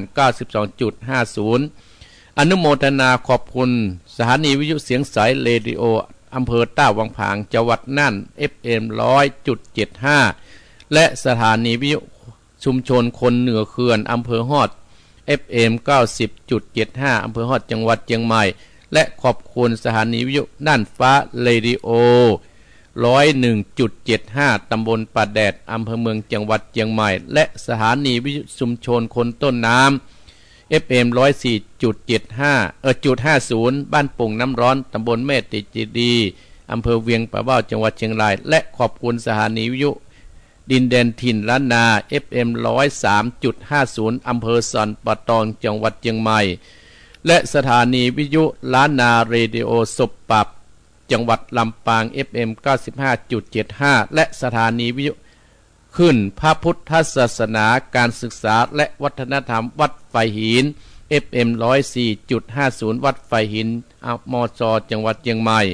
และสถานีวิทยุเพื่อการศึกษาและพัฒนาอาชีพ FM 103.00 อำเภอเมืองจังหวัดลำปางและสถานีวิทยุ FM 99.50 วิทยาลัยเทคโนโลยีการจัดการกปภ.แม่เมาะจังหวัดลำปางโดยคุณอนุพงษ์ตาจีนะขอขอบพระคุณอนุโมทนาสาธุเนอบุญใดกุศลใดที่เจ้าของสถานีปรารถนาพึงปรารถนาก็ขอให้สมความมุ่งมั่นปรารถนาทุกประการเด้อสถาญาติโยมเอาละสถาญาติโยมอาตมาภาพจักได้เต็ดน้ำเต็ดธรรมเน้อสถาญาติโยมวันนี้ก็จะออกเจ้าหน่อยซึ่งเป็นวันติดจะออกสัก5:45เนาะบันเลยกว่านั้นเนาะสถาญาติโยมน้ำธรรมคำสอนอาตมาภาพรากยาวเลยเน้อสถาญาติโยมไม่มีการพักยกเนี่ยเพราะว่า7 วันก็จะมาหาสถาญาติโยมฟังรายการวัดติดกฤษณางาจ้างผูกต้น10แล้วเน้อจะขึ้นแล้วกฤษณางาจ้างโดยเจ้าภาพแม่เพนคาเตียพร้อมด้วยศรัทธาญาติโยมทุกท่านผู้ฟังตานไปฮึกกับป้อนน้อยปันแม่เงินจีนนายและนายอเนกชัยกวินตานไปฮึกกับป้อนสนใจชัยกวินเนอ ญาติโยมน้ำธรรมคำสอนที่อาตมาภาพเทศนี้คราวที่แล้วศรัทธาญาติโยมเจ้าไซนันตเสนพร้อมนางกิษณาได้ลาป้อพญาจังเผือกเจ้าสุวรรณจากป่าหิมพานต์มาเจ้าไซนันตเสนอยากได้ปราสาทตั้นทั้งหลายหลังงามนี้ไปในเมืองปาราณสีแล้วก็ตั้งสัจจะอธิษฐานตั้นทั้งหลายด้วยแรงอธิษฐานนั้นก็ไปดลบันดาลถึงพระอินตาหรือว่าพญาอินตาที่อยู่บนสวงสวรรค์ชั้นฟ้าพญาอินตาก็ได้ปลอมตัวเป็นใจหนุ่มมาอู้มาจากกับเจ้าไซนันทเสนว่าจะขออาศัยไปเมืองปาราณสีสักคนโดยรับอาสาจะเอาปราสาทหลังนี้ไปถึงที่เมืองปาราณสีตั้นทั้งหลายเนาะ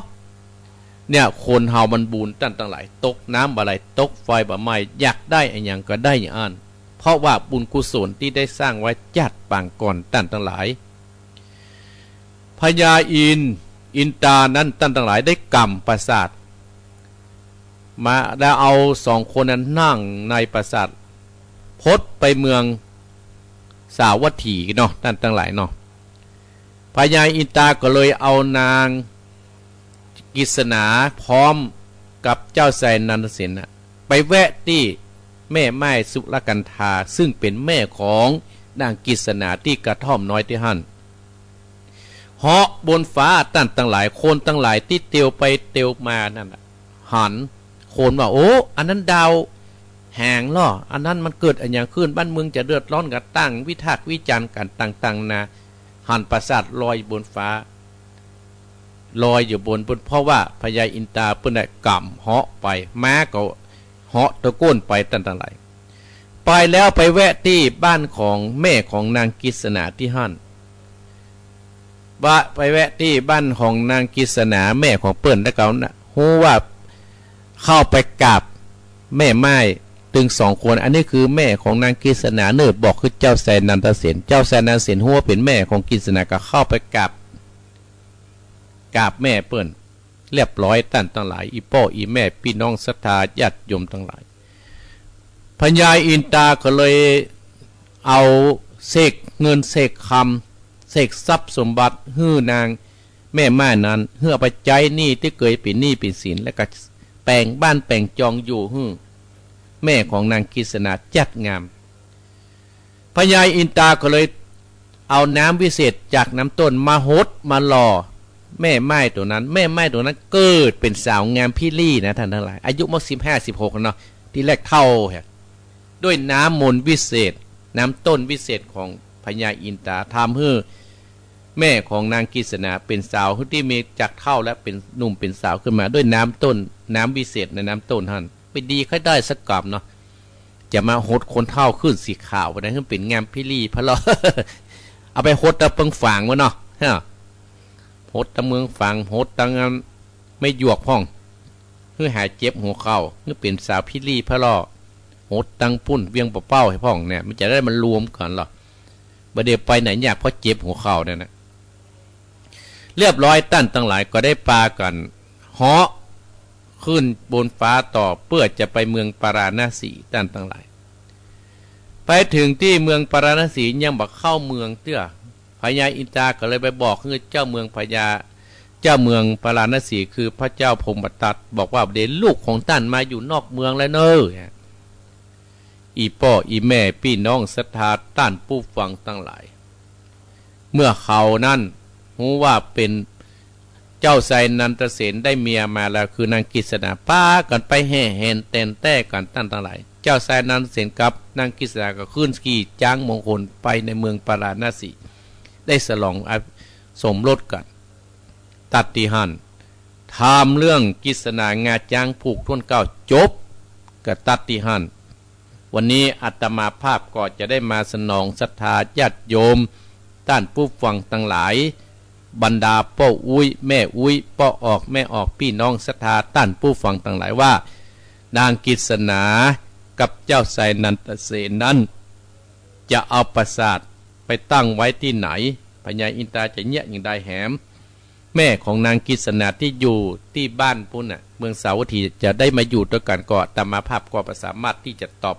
ฮือศรัทธาญาติโยมได้หูได้ เพราะฉะนั้นโอกาสนี้อาตมาภาพก็เชิญพี่น้องศรัทธาญาติโยมฟังธรรมเมืองกิษณางาจ้างผูกท่วน10ผูกสุดท้ายบัดสั้นมันยาวศรัทธาญาติโยมโดยเจ้าภาพก็คือแม่เพนข่าวเตี้ยพร้อมด้วยในอเนกชัยกวินตานไปหาพ่อหาแม่เปิ้นทำกิษณางาจ้างตึงมดตึงมวลมี10ผูกวันนี้เป็นผูกที่10และตั้นตั้งหลายพิมพ์เผยแพร่โดยร้านธนาทองกันพิมพ์15ถนนราชดำเนินประตูตาแปรจังหวัดเชียงใหม่เนี่ยเป็นพิมพ์ขายแล้วก็จ้างเจ้าภาพก็คือนางอัชราพันน้อยเป็นเจ้าภาพเมื่อและอาตมาภาพได้เตดถึงผูกทุน10นะท่านทั้งหลายโดยเตดกับปุ้นแม่วิเลวอยู่เมืองฝางถ้าฟังก็โทรมาเนอะวิเลวเนอะตื่นได้แล้วเนอะเอ้าวิเลวเนอะประเดี๋ยวตั้งฝางเพื่อโทรมาแล้วโลแล้วนะฟังอยู่ก่อวันก่อนอาตมาภาพไปฝางเพื่อกับฟังอย่างนี้ท่านทั้งหลายเนาะคนเฒ่าอาตมาภาพนี่เป็นคนใจคนเฒ่านะตังไม่ขี้ก็ดีตังห้วยโจก็ดีที่ฟังอาตมาภาพที่อาตมาภาพพอจะหูว่าเพิ่นฟังอยู่แต่เพิ่มได้โทรเนาะเอาละเนอกิษณางาจังผูกต้น10จะขึ้นแล้ว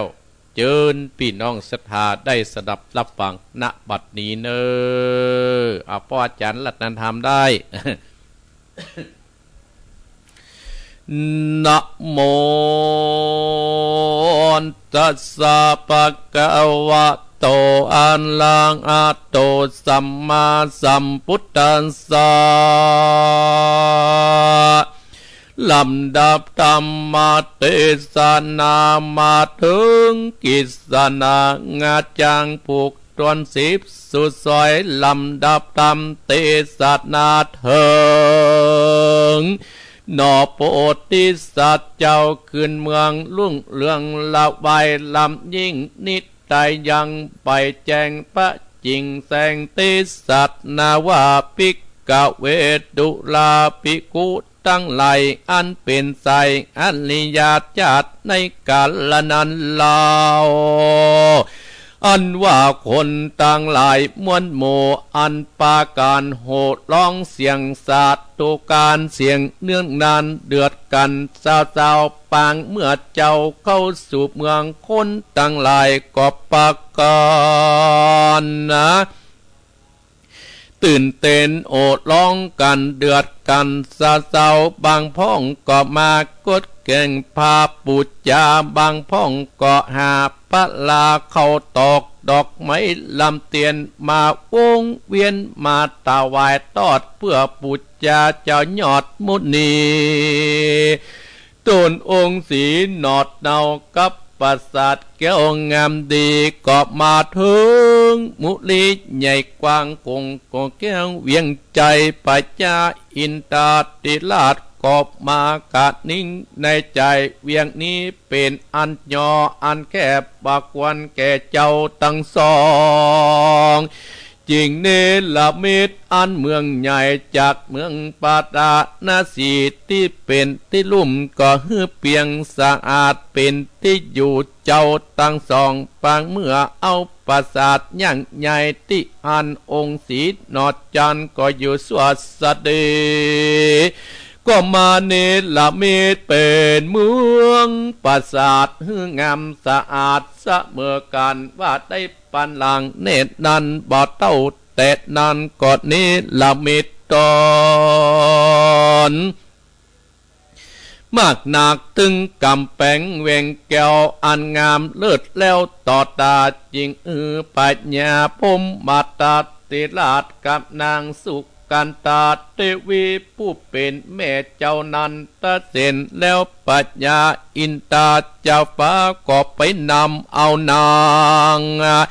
สุลากันตาอันเป็นแม่แห่งนางกิษณาในเมืองปาลานาสีขึ้นอยู่เหนือเต้นแก้วอุนตาลาพิเศษเป็นอักการะมาสีเป็นใหญ่แก่สนมตั้งหลายได้6ปันนางกันว่าอุตตาลาพิเศษแล้ว ก็มาเนลามิตแต่งตั้งเศษนาตั้งสี่เป็นฮือแก่เจ้านั้นแต่เสนคนหนึ่งชื่อว่าทิพปัจจักขุญาณคนที่สองชื่อว่าอากาเศษนาคนที่สามชื่อว่าอุตตาเศษนาคนที่สี่ชื่อว่ามหาปัญญาเศษนาแล้วเนลมิตยังลงจางและลงมาและนองอันนาแก่นเต็มไปด้วยดอกปานแดดจังก่อนมีตึงปูปาหอยอิเนียวสับเซียวไปมาก็มีอันแลดนาพิกเกเวดุลาพิกูตังลายตั้งหลายก็ตั้งหลายตนมีสินใสสะอาดติดนันพันปะบรมปุติสัตว์เจ้าเองเอาอันใจหนุ่มเนามีเตจริตจริงถามว่าท่านมานะใจหนุ่มเอ่ยได้มาโปรดช่วยเฮานักหนาท่านลูกจากที่ไหนมาจึงบอกแกเฮาที่นั่นพญาอินตาติราชจึงบอกแก่เจ้านันตาเสนกุมารว่าเฮาชื่อว่าอินตาติราชอยู่จันปาเต่าวัดติงสาปุนแดดได้ลงมาบอดให้เจ้าได้สวดสดีตินันพระบรมโพธิสัตว์เจ้า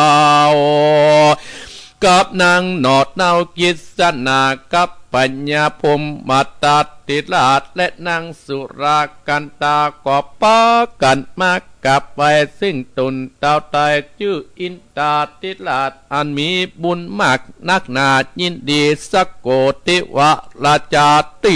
นอนนาพญาอินตาตนเป็นเจ้าแก่เทวดาตั้งหลายได้ช่วยกรรมสู่สมปานโพธิสัตว์เจ้าบัดนี้หมดหลับมวนแล้วกูอ่านก็ลวดขึ้นสู่ปราสาทแก้วเวทจะโยนปืนที่อยู่เองตนในจันปาตาวาติงสาเทวโลกก็เมื่อวันนั้นแหละนาอันว่าพญาพมบัตติราชก็ถือโอกาสสั่งสอนยังเจ้านั้นแต่เสนเป็นลูกว่าต่อไปนี้เป็นนาเจ้ามีปัญญิญาเมียแล้วก็ยกช่องนับถือเป็นเมียบอกควรดูหมิ่นด่าย่อเหมือนก่อนกลางเฮือนนาอย่าเชิดเชือนเมาหญิงอื่นใจจมชื่นยินนี้เมียตนการยกฮือเป็นใหญ่ในบ้านมอบฮือนางนอนเป็นมีเงินคำก็ควรฮือซื้อเครื่องนึ่งยอทำ5 ประการเนเป็นสามีบอกควรประมาทให้ได้ทำตามเตอลูกเต่าตอดฮือจะจิวาตาโตปัฏฐายาลักแต่นั้นเป็นนาบทนั้นเต้าใดส่วนนางคิดสัตนาก็เกิดลูกเป็นพ่อใจญาติกาวงวานนาก็เอาผ้าอ่อนสุขุมันมารับจึงใจชื่อว่าชนะกุมารว่าอันตอบมาหมดเนินนั้นเต้าใดนั่งก็เกิดลูกเป็นแม่ยิงแถมคนหนึ่งญาติกาพี่น้องก็เอาผ้าสีเหลืองมารับก็ใส่ชื่อว่าสุวรรณปภากุมารีก็มีอันและนาสัตตาอิมังตัมมาเตสัตนาอริตวาจัตตะกังสะโมเนนโตอันว่าสัพปัญโยปาพุทธเจ้าตนนะเป็นโคไตโลกนำราตัวผลโอกาสงสารจึงนำนิตันมาเตสัตนาหือแจ้งแก่บรรดาสัตว์ตั้งหลายสี่จอมพวกตนอันแก้วก็มาจุบนุมจัตตกะอุเตสัตนาแจ้งอธิลาโชสลิบุตรมกกัลลโนเตวัตโตมาอากัสสะโปอิตโตตาปเตสะโกและนาตาอิติปัตโตปิกะเวดุลาปิคุตั้งหลายอันว่าปัญญาจะเปลือกตนเกวชื่อว่าสุวรรณปนาก็มาได้แก่พระสัตเลบุตรเป็นเจ้าได้กาลบัดนี้ส่วนเทวาบุตรตนนิลมิตเป็นกวางความวันนั้นก็มาได้แก่มหากัสสปะเป็นเจ้าในกาลบัด อันนี้และอันจังงาไฟวันนอนนาได้แก่พระมหาโมกขลานะบัดนิสาโกเทวราชาอันว่าปัญญาอินตาสุรินตะเจ้าป่าวันนั้นก็ได้แก่พระอนุรักษ์เห็นเจ้าในกาลบัดนี้นางสุรกันธาวันนอนนาอันเป็นแม่แห่งนางกิสัตนาปัญญาอินตาเอาน้ำมนต์ลดหล่อกายเป็นเมฆยิ่งงามได้พิเศษกับปัญญาพมมาตัดวันนั้นก็ได้แก่นางเขมาภิกขุในกัดละบัดนี้แดดนาส่วนว่าปัญญาพมมาตัดวันนั้นก็ได้แก่ปัญญาสีโกธนาสิโตตนาอันเป็นพ่อของพระตุกตานาตาในกาลบัดนี้สวดนางกันตาเทวีเป็นเมเจ้านันตาเสนกุมารีได้แก่นางสารี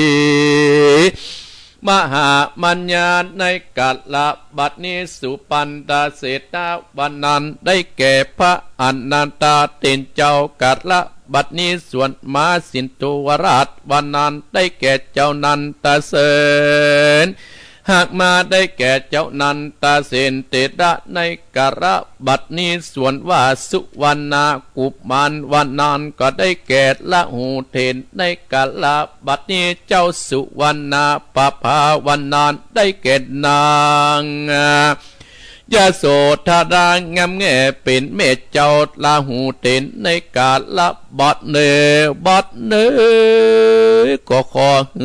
ศรัทธาท่านทั้งหลายที่ได้สนับรับฟังธรรมมาเทศนาตังสัตตานิวิตะเยจุวากิสนางาจังตั้งแต่ผูกที่หนึ่งถึงผูกที่10วันนี้ของท่านทั้งหลายจงอยู่ดีมีสุขการกุคู่กุคนและนาเอวังเทวาสัมมาสัมพุทเทตุมเอพระวันตาสู่ท่านทั้งหลายจงฟังจำทะลงจำชื่อไว้แม้นดังหรือก็ได้ทราบเสียอย่างตุกตั้งมวลแด่ตื้อท่านตั้งหลายไปถึงยอดอัมบัตตาเนลปานนิติตังคิญาสังวันนันนาวิเศษกิสนางาจางผูกทวน10สุดซอยกอบบังคมสมเดชเดชเอาละ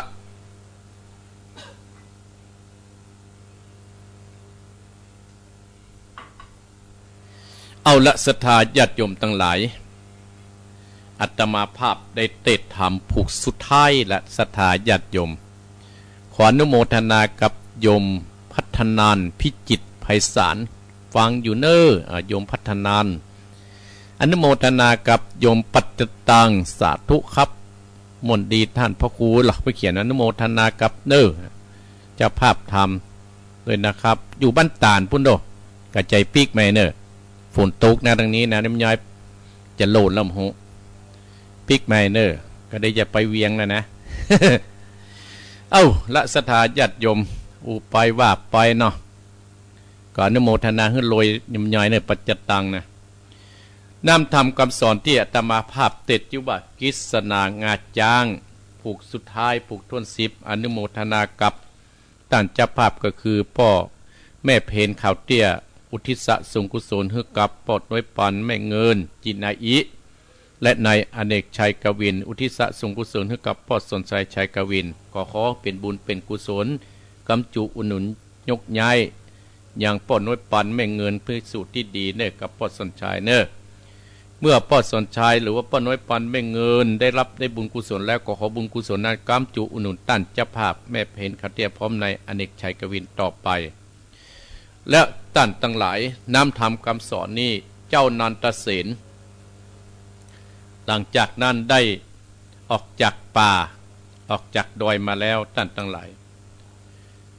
ได้มาออกจากป่าจากดอยแล้วก็มาแวะที่แม่ของนางกิษณาพญาอินตาก็เลยเอาน้ำต้นวิเศษน้ำวิเศษในน้ำต้นนะโฮดนางแม่ของนางกิษณาเกยเป็นสาวน้อยทันทีเลยเรียบร้อยแล้วกับปิกไปเมืองปาราณสีท่านทั้งหลาย ปิกไปเมืองปาราณสีแล้วก็ได้สลองคงคันกันหมู่พญาเจ้าเมืองพ่อของเจ้านันทเสนก็เอาจังไปฮับเรียบร้อยก็แห่เห็นแต่นแต้เข้าไปพญาอินตาตั้นทั้งหลาย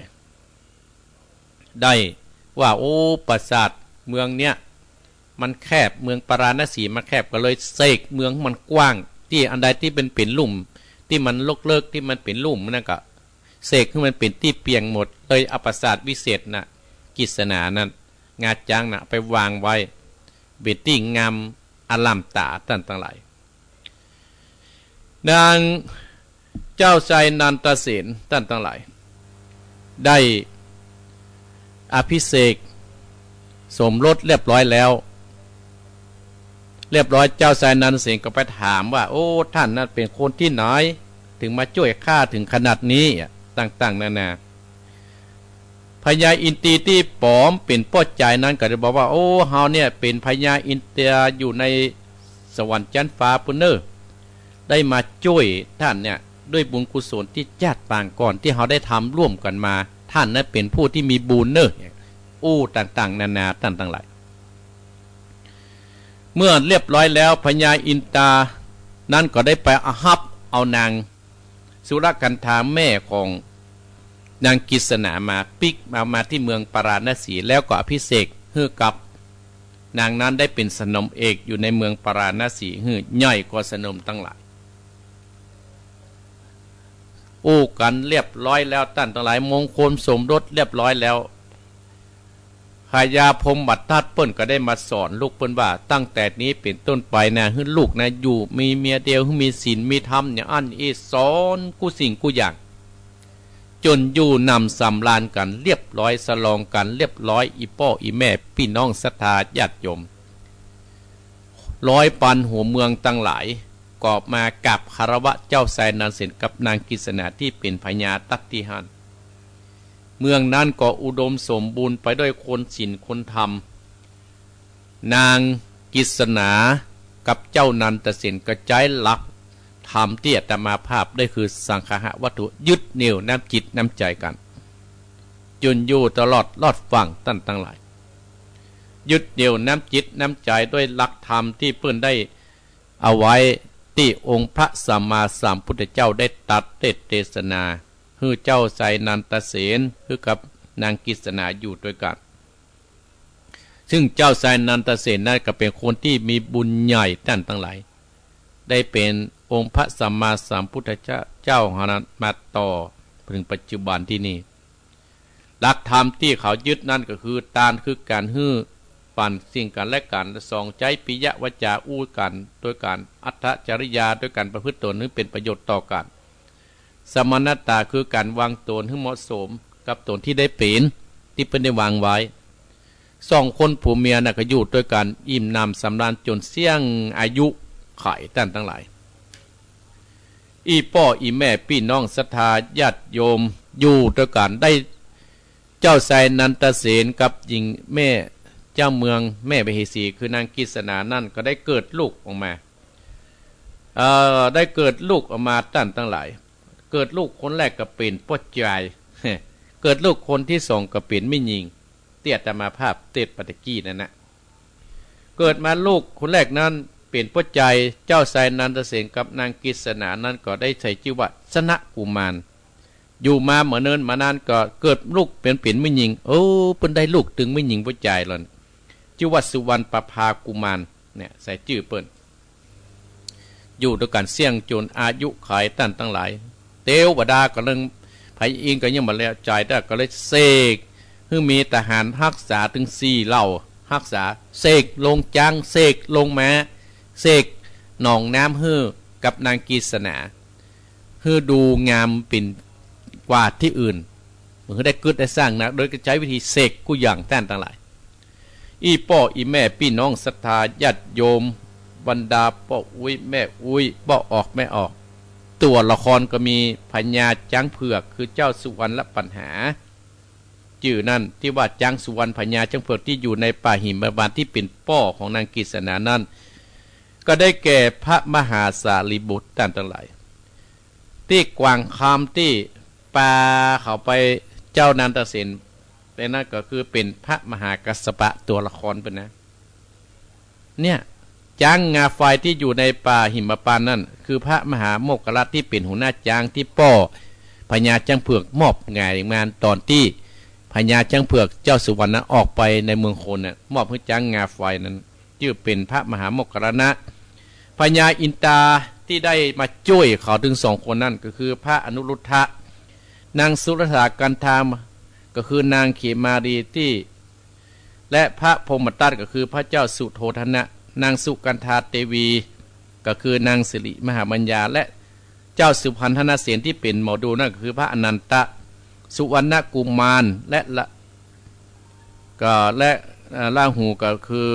เป็นราหูสุวรรณกุมารนั่นเป็นพระราหูคือเป็นลูกของพระพุทธเจ้าเขานั่นนะสุวรรณประภานั่นคือนางยโสธราเนี่ยทำเรื่องนี้ตั้งทั้งหลายก็จบเอวังก็มีด้วยประกาศรัตนีเนี่ยทำเรื่องกิษณางาจังก็จบตัดตินีปล่อยแม่พระเอกนางเอกได้อยู่ด้วยกันเรียบร้อยโอ้เจ้านันทเสนไปได้เมียในแพะในป่าเพื่อหรอนางกิษณาได้พ่อเป็นจางเนี่ยแม่เป็นตุกสุดท้ายมาก็เป็นสาวงามได้มาอยู่ในเมืองปาราณสีเป็นสนมเอกของพระเจ้าพรหมทัตทองเนี่ยพ่อบุญกุศลที่เพิ่นได้สร้างไว้ตั้งหลายที่ปล่อยแม่บุญนันตอ่านที่เฮาน่ะปากันกึดได้ปากันสร้างต่อไปขอให้เป็นบุญเป็นกุศลกับบรรดาศรัทธาญาติโยมถึงต้านเจ้าภาพถึงต้านผู้ฟังแต่หลายถึงเจ้าของสถานีอนุโมทนากับโยมเจ๊หลายแห่งโดงเนอร์ที่ฟังอาตมาภาพที่ดูทางเฟซทางไลน์วันนี้โอ้วิทยุเป็นจ่อยเนอะถ้าวันอังคารอีม่วนเนอะนี่นะเอาเปิดโทรศัพท์เนอะยกที่2จะออกภายใน45 นาทีเนอะเนี่ยท่านพระครูพิวัฒนวิโกมเนอะเพราะมีการหน่วยนะครับพอได้ไปบิณฑบาตกรปบนก่อยเนาะวันนี้ก็มีศพที่สันหินตั้งหลายก็ยังได้มหูเตเนอะจะฮื้อลูกศิษย์ลูกหาไปกาเพราะว่าอาตมาภาพนั้นจะต้องไปส่งหลานเนี่ยที่ปุ่นโรงพยาบาลเพราะว่าพ่อเพิ่มคัดสบายเอาลองโทรมาเนอะ0828857225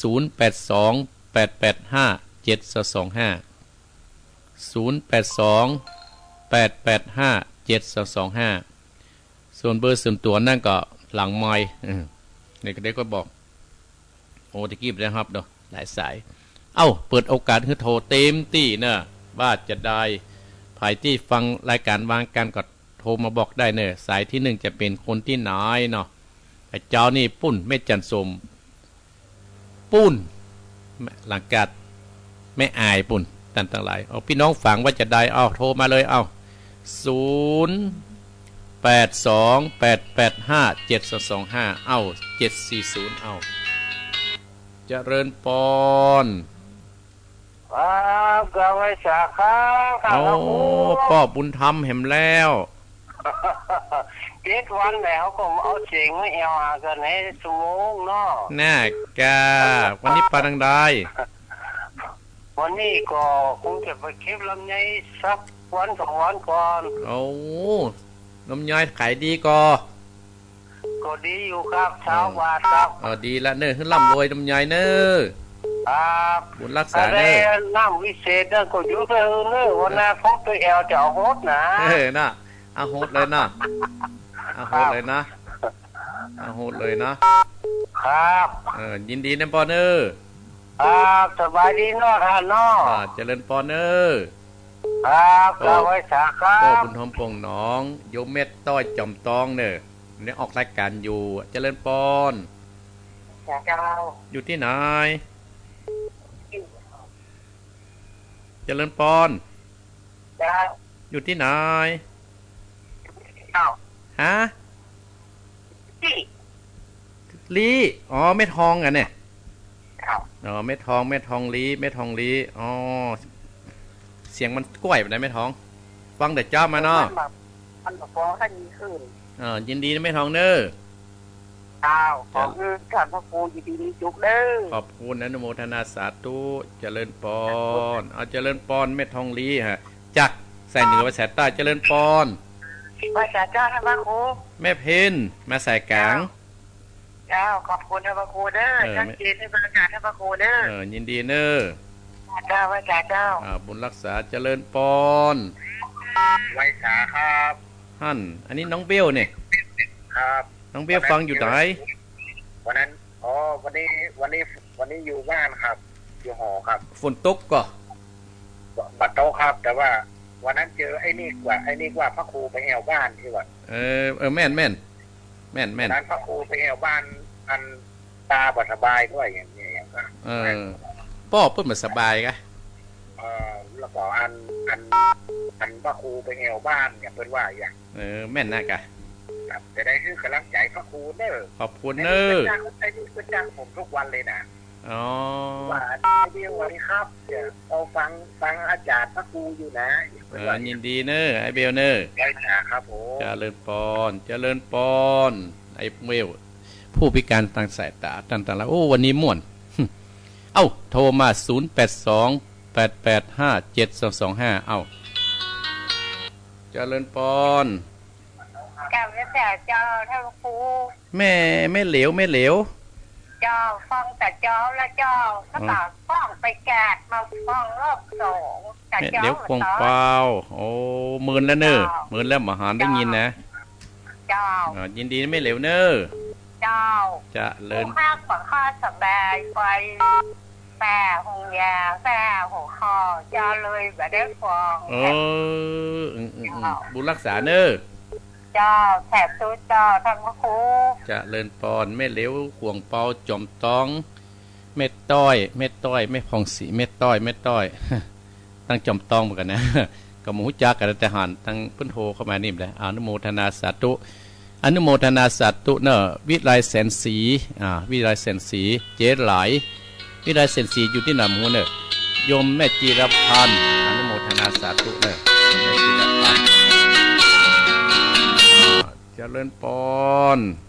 พระสาเจ้า อยู่ที่ไหน แล้วก็เป้าเจ้าบ้านปงหนองเจ้า ป้งหนองบ้านป้อบุญธรรมเนี่ย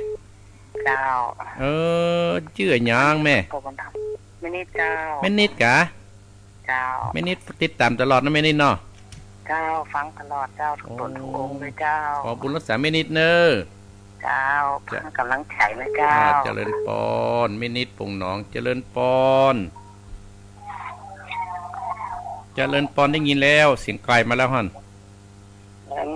อยู่ในประธานครับแม่ อยู่ที่ไหน อำเภอแม่ท้าบ้านลำใจหลังพระธามหาชัยครับ อำเภอแม่ทา กับ อ๋อเพื่อละปูนเนี่ยนะปอเนาะ กระปูนเนี่ยหลังพุงยาแม่ท้านะครับ หลังคูบาเนาะ ครับ เป็นตุ๊เจ้าเป็นคนบ้านนะ คนบ้านถึงก็ปัน ป้าปอน ครับ อายุระดับป้าปอน 75นะครับ 75อ๋อแล้วอำเภอแม่ทาหลังคูบาเนาะ บ้านดอนใจนะครับ ฟังชัดเจนดูนะปอเนาะ ชัดเจนเลยฟัง กำลังฟังวันนี้บ่ได้กันเนี่ย ฟังถึงวันแล้วมันเบิดฟังมันโคตรบัดทัดเบิดนะครับ ยินดีนะปอเนอร์ ครับ เจริญปอนป้อปานเจริญปอน ไปจ้าพระครูเจ้า ว่าจะได้วังเหนือ แม่ยางแจ้งชื่อก่อนแม่ยาง แม่เรือนเจ้า แม่เรือนวังเหนือเนี่ยวังเหนือ เจ้าวังเหนือ วังเหนือไปจะได้ฝนตกก็ บรรทุกเจ้า จะชัดเจนนี่เนาะ เจ้าจะเย็นดี ยิ มันได้โทรหาเมินแล้วแม่ว่าใครสบายอ่ะ เอาบุญรักษาเนอะเอาทำเนอะ เจ้า บุญรักษาแม่ แม่ เรื เอา อน สาวรำมาเนี่ยเป็นที่จ้างที่เปิงถึงบ้านเนี่ย ดีละเนอะ เจ้า เจริญ เป็นอิฐเจ้าแม่เป็นเฮือทอแปะ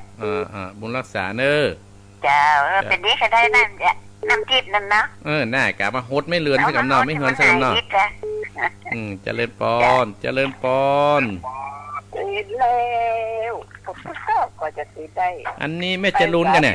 แม่จะลุ้นมั้งเหรอ จ้า แม่จะลุ้นกัน เจ้า อ๋อติดแล้ว เชียงใหม่ โอ้เจ้าจะแรง เจ้าฟังอยู่นะเจ้า ฟังอยู่ปานังได้วันนี้ อันยังผมรู้ได้ว่าลูกเบาจะว่างก่อน เอ้ยมันต้องไปไหนนักกันแม่อยู่วัดอยู่บ้านฮะเนอะ กระจายก็ว่านะแล้วประเดี๋ยวเพื่อนกันจะเตรียมเตะทำอะไรอย่างก็ดอยนาแก้วนะฮะ อ๋อ ยังจะถามกันอยู่ไปขอ แล้วไปจนกับไปแอวเนอะ ไปสองพ่อลูกนะจ๊ะ ยินดียินดีเนอะ เจ้ากำลังใจนะเจ้า ขอบคุณแม่จรูนเจียงมา ดู เจริ แล ญปอนเจริญปอน ธรรมชาติพระพุทธเจ้า อยู่ที่ไหนแม่ยัง เป็นแม่ลายเจ้า แม่ลายแม่ลาย เนอร์จ้าแม่ลายเรียงกับเป้าเจ้า โอ้เวียงเป้าสายเวียงเป้าหนาแน่นอยู่เนี่ยยินดีเนอะยินดี เป็นกำลังใจนะเจ้า ขอบคุณเจริญปอน แม่ลายเวียงเป้าแม่จรูนผ่านไปกี้ไปเวียงพดไปเวียงเป้าเจริญปอน ไปฝาเจ้า อยู่ที่ไหน ดูมันลุกเจหมลำปางเจ้า โอ้มาตั้งลำปางนะแจ้โหมแม่ยังหาแจ้โหม หมูยกมันยัง56อยู่เจ้าตั้งมาเมื่อน่ะเจ้าดิโอ อ๋อฟังเมินกะ65 อายุ56เจ้า 56โอ้ปิ้นจะลีนฮะเอากัน เจ้าไปฝาเจ้า 56บุญรักษาแจ้โหมลำปางเจริญปอนมาตั้งแจ้โหมลำปางเจริญปอน ไปสาครับท่านพระครู อันนี้มันแน่นมันโดขึ้นมันแน่นไปแล้วโด ครับที่ประดานประสิทธิ์คุณเด้งเลยครับ ขึ้นมันแน่นจวนขอโทรมากับป้านานเสร็จ วันนี้มาเหตุกับวันนั้นอะไรอีกคันนี้ทำต้นนั่นเนาะ น่ากันจบแล้ว เจ้าแล้วเนาะ จบแล้วอนุโมทนาป้านานเนอ เราฟังดังวันดีมีกะทิสนใจดีครับ ยินดีเนอ เจริญปอน อาจารย์ครับ อันนี้แสนพรม จ้า แสนพรมอยู่ที่ไหนตัวนี้แสนพรมจ้าอยู่เวียงอยู่ไหน วันนี้อยู่บ้านในจ้า2 วันจะเวียงเหรอ โอ้เพิ่นมีบ้านหลายออนหรอ จ้ามานะจ้า ยินดีเนอแม่เนอ จ้าจ้า เจริญปอนพี่น้องแสนพรมเนี่ยโดโชดรุ่นมาเพชรแน่นมาแสนพรมเจริญปอน ครับไม่สาเจ้า อันนี้เด็กกันเลยหัวฝายแม่วาง เจ้าฟังอย่างนี้เจ้าโทรบอกให้ตีแต่เจ้ามาเจ้าเนี่ย หัวฝายแม่วางโตมาจากแสนพรมสดคือไปแม่วางมาท่าน ฟังขวดติดเด้อ มันกูบัดติดกะวันการเมื่อแรงฟังวะ ต้องการมาได้ฟังออกกี่โมงเจ้า ออก4 โมงถึง5 โมง ทุกวางการเลยกะ ทุกวันการมันแมลงเนี่ยไม่ได้มีทุกเจ้าเต็ดเมืองหรอกต้องฟังเนอ เจ้าจนเขาฟังเนอจนเขาฟังเนอ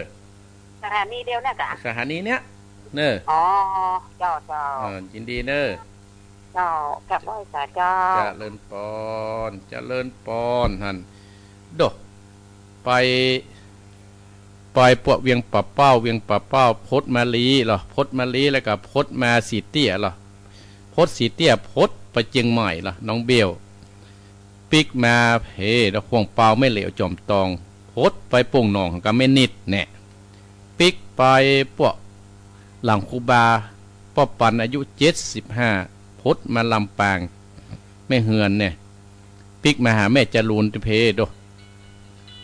ที่ปุ่งน้อยเพ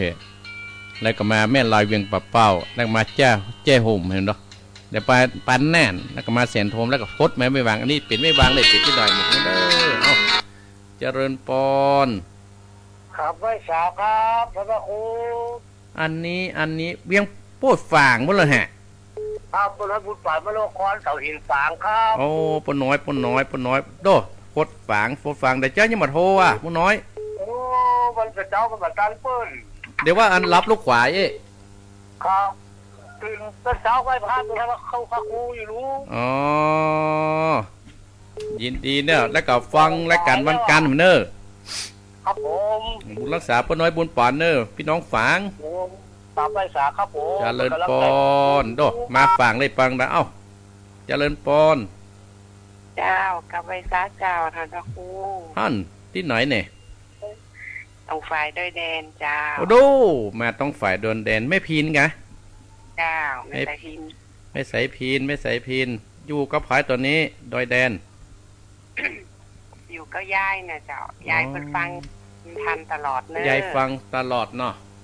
เจ้า จำเขาได้อยู่ก็หาเนาะ ถ้าจำได้อยู่เจ้า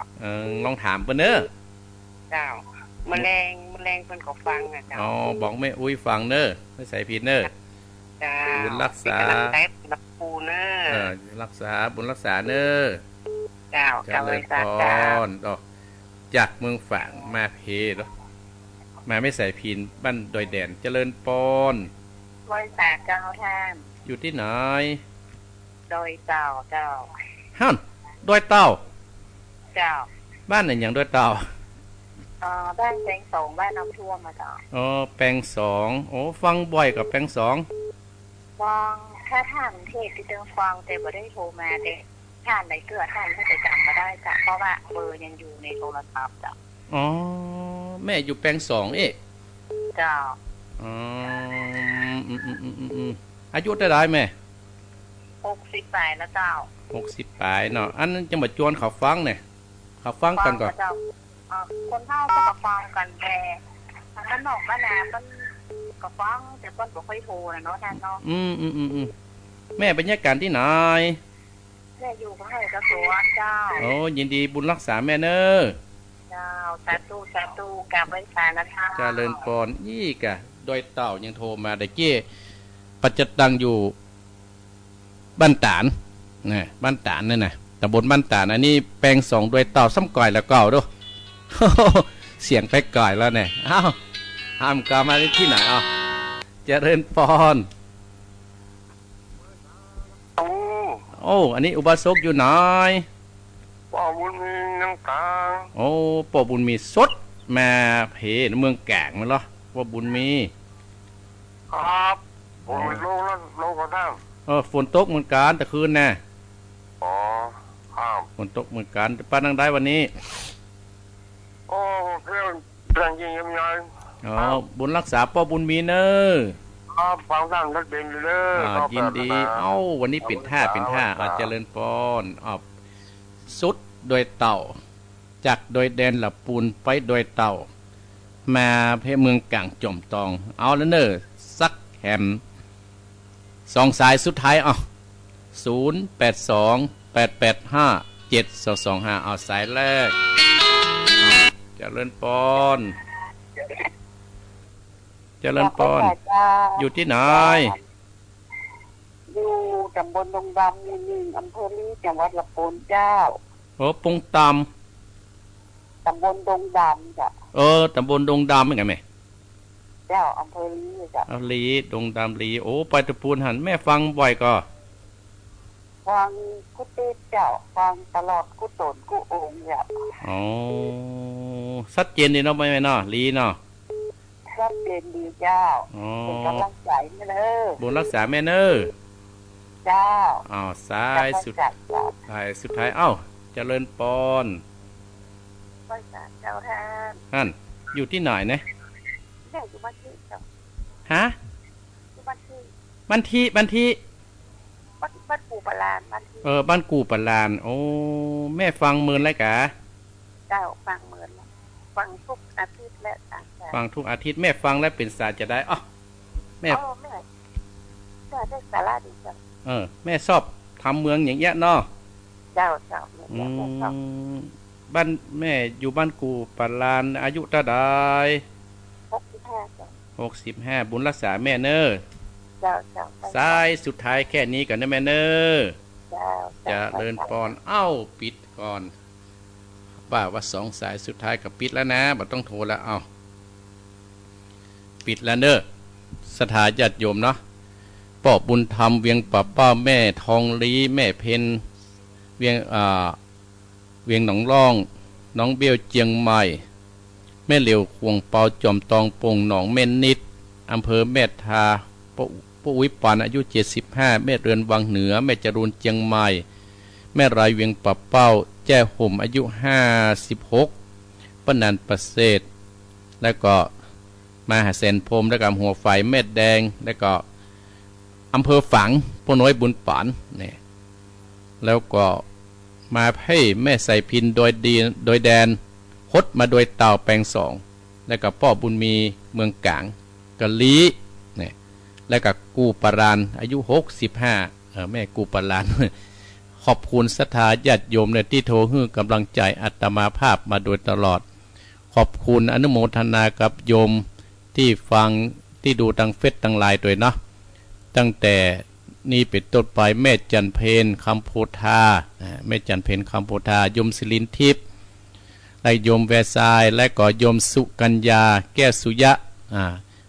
และก็แม่โยมใส่ฝนกันทยวงโยมแจ่มจันทร์สีล้อมโยมยุพินหอมมาราที่อยู่ที่แม่หยวกอนุโมทนาโยมราวันกันทาอยู่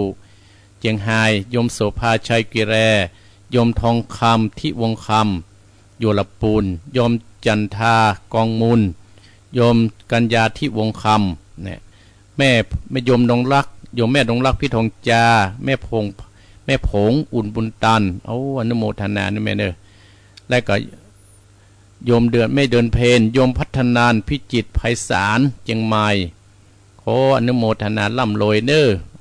โยมปัจจัตตังอยู่บ้านตานเนี่ยที่กี้แปลงสองวะนะและก็โยมเจ๊ไหลหางโดงโยมวิไลแสนสีและก็โยมแม่จีรพันธ์โมป้อเวียงปอบเป้าป้าตีมแสนเปงสุดท้ายตัดที่นี่อนุโมทนาสาธุเนอขอบคุณพี่น้องศรัทธาญาติโยมทุกท่านที่ติดตามโดยอาตมาภาพมาโดยตลอดปะการแห่งกรรมศรัทธาญาติโยมก็รายการมรดกธรรมเมืองกลางพรรษาในวันอังคารเวลา4 โมงเนอ4 โมงถึง5 โมงโดยทำชื่อว่าแมง4 หู5 ตาส่วนรายการมรดกธรรมกำเมืองวันติดวันนี้กิจสนางาจ้าง10ผูกจบและเนอศรัทธาติดหน้าก็เสาะหาเรื่องใหม่มาให้ศรัทธาญาติโยมได้สดับรับฟังกันต่อไปท้ายที่สุดนี้ก็ขอขอบคุณอนุโมทนากับท่านผู้ฟังทุกท่านทุกคนที่เปิดเครื่องวิทยุรับฟังและขอบคุณทางสถานีวิทยุ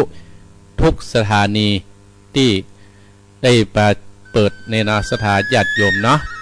และขอบคุณท่านพระครูพิวัฒนวิกรมที่มอบหมายหน้าที่การงานในเช้าวันนี้บุญใดกุศลใดที่พ่อแม่พี่น้องคิดและปรารถนาก็ให้ส่งความมุ่งมั่นปรารถนาทุกประการตั้งอกตั้งใจรับพรณบัดนี้ใจยะสิทธิธนังลาพังโสธีภคยังสุขังปนัญโนจัปโมกังวุติใจยะสวา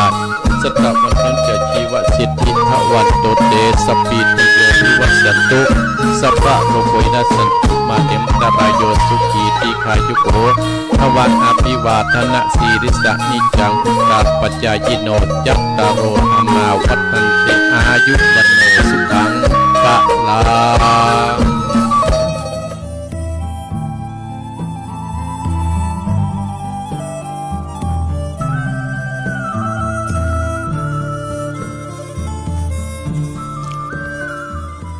ลุกเจ้า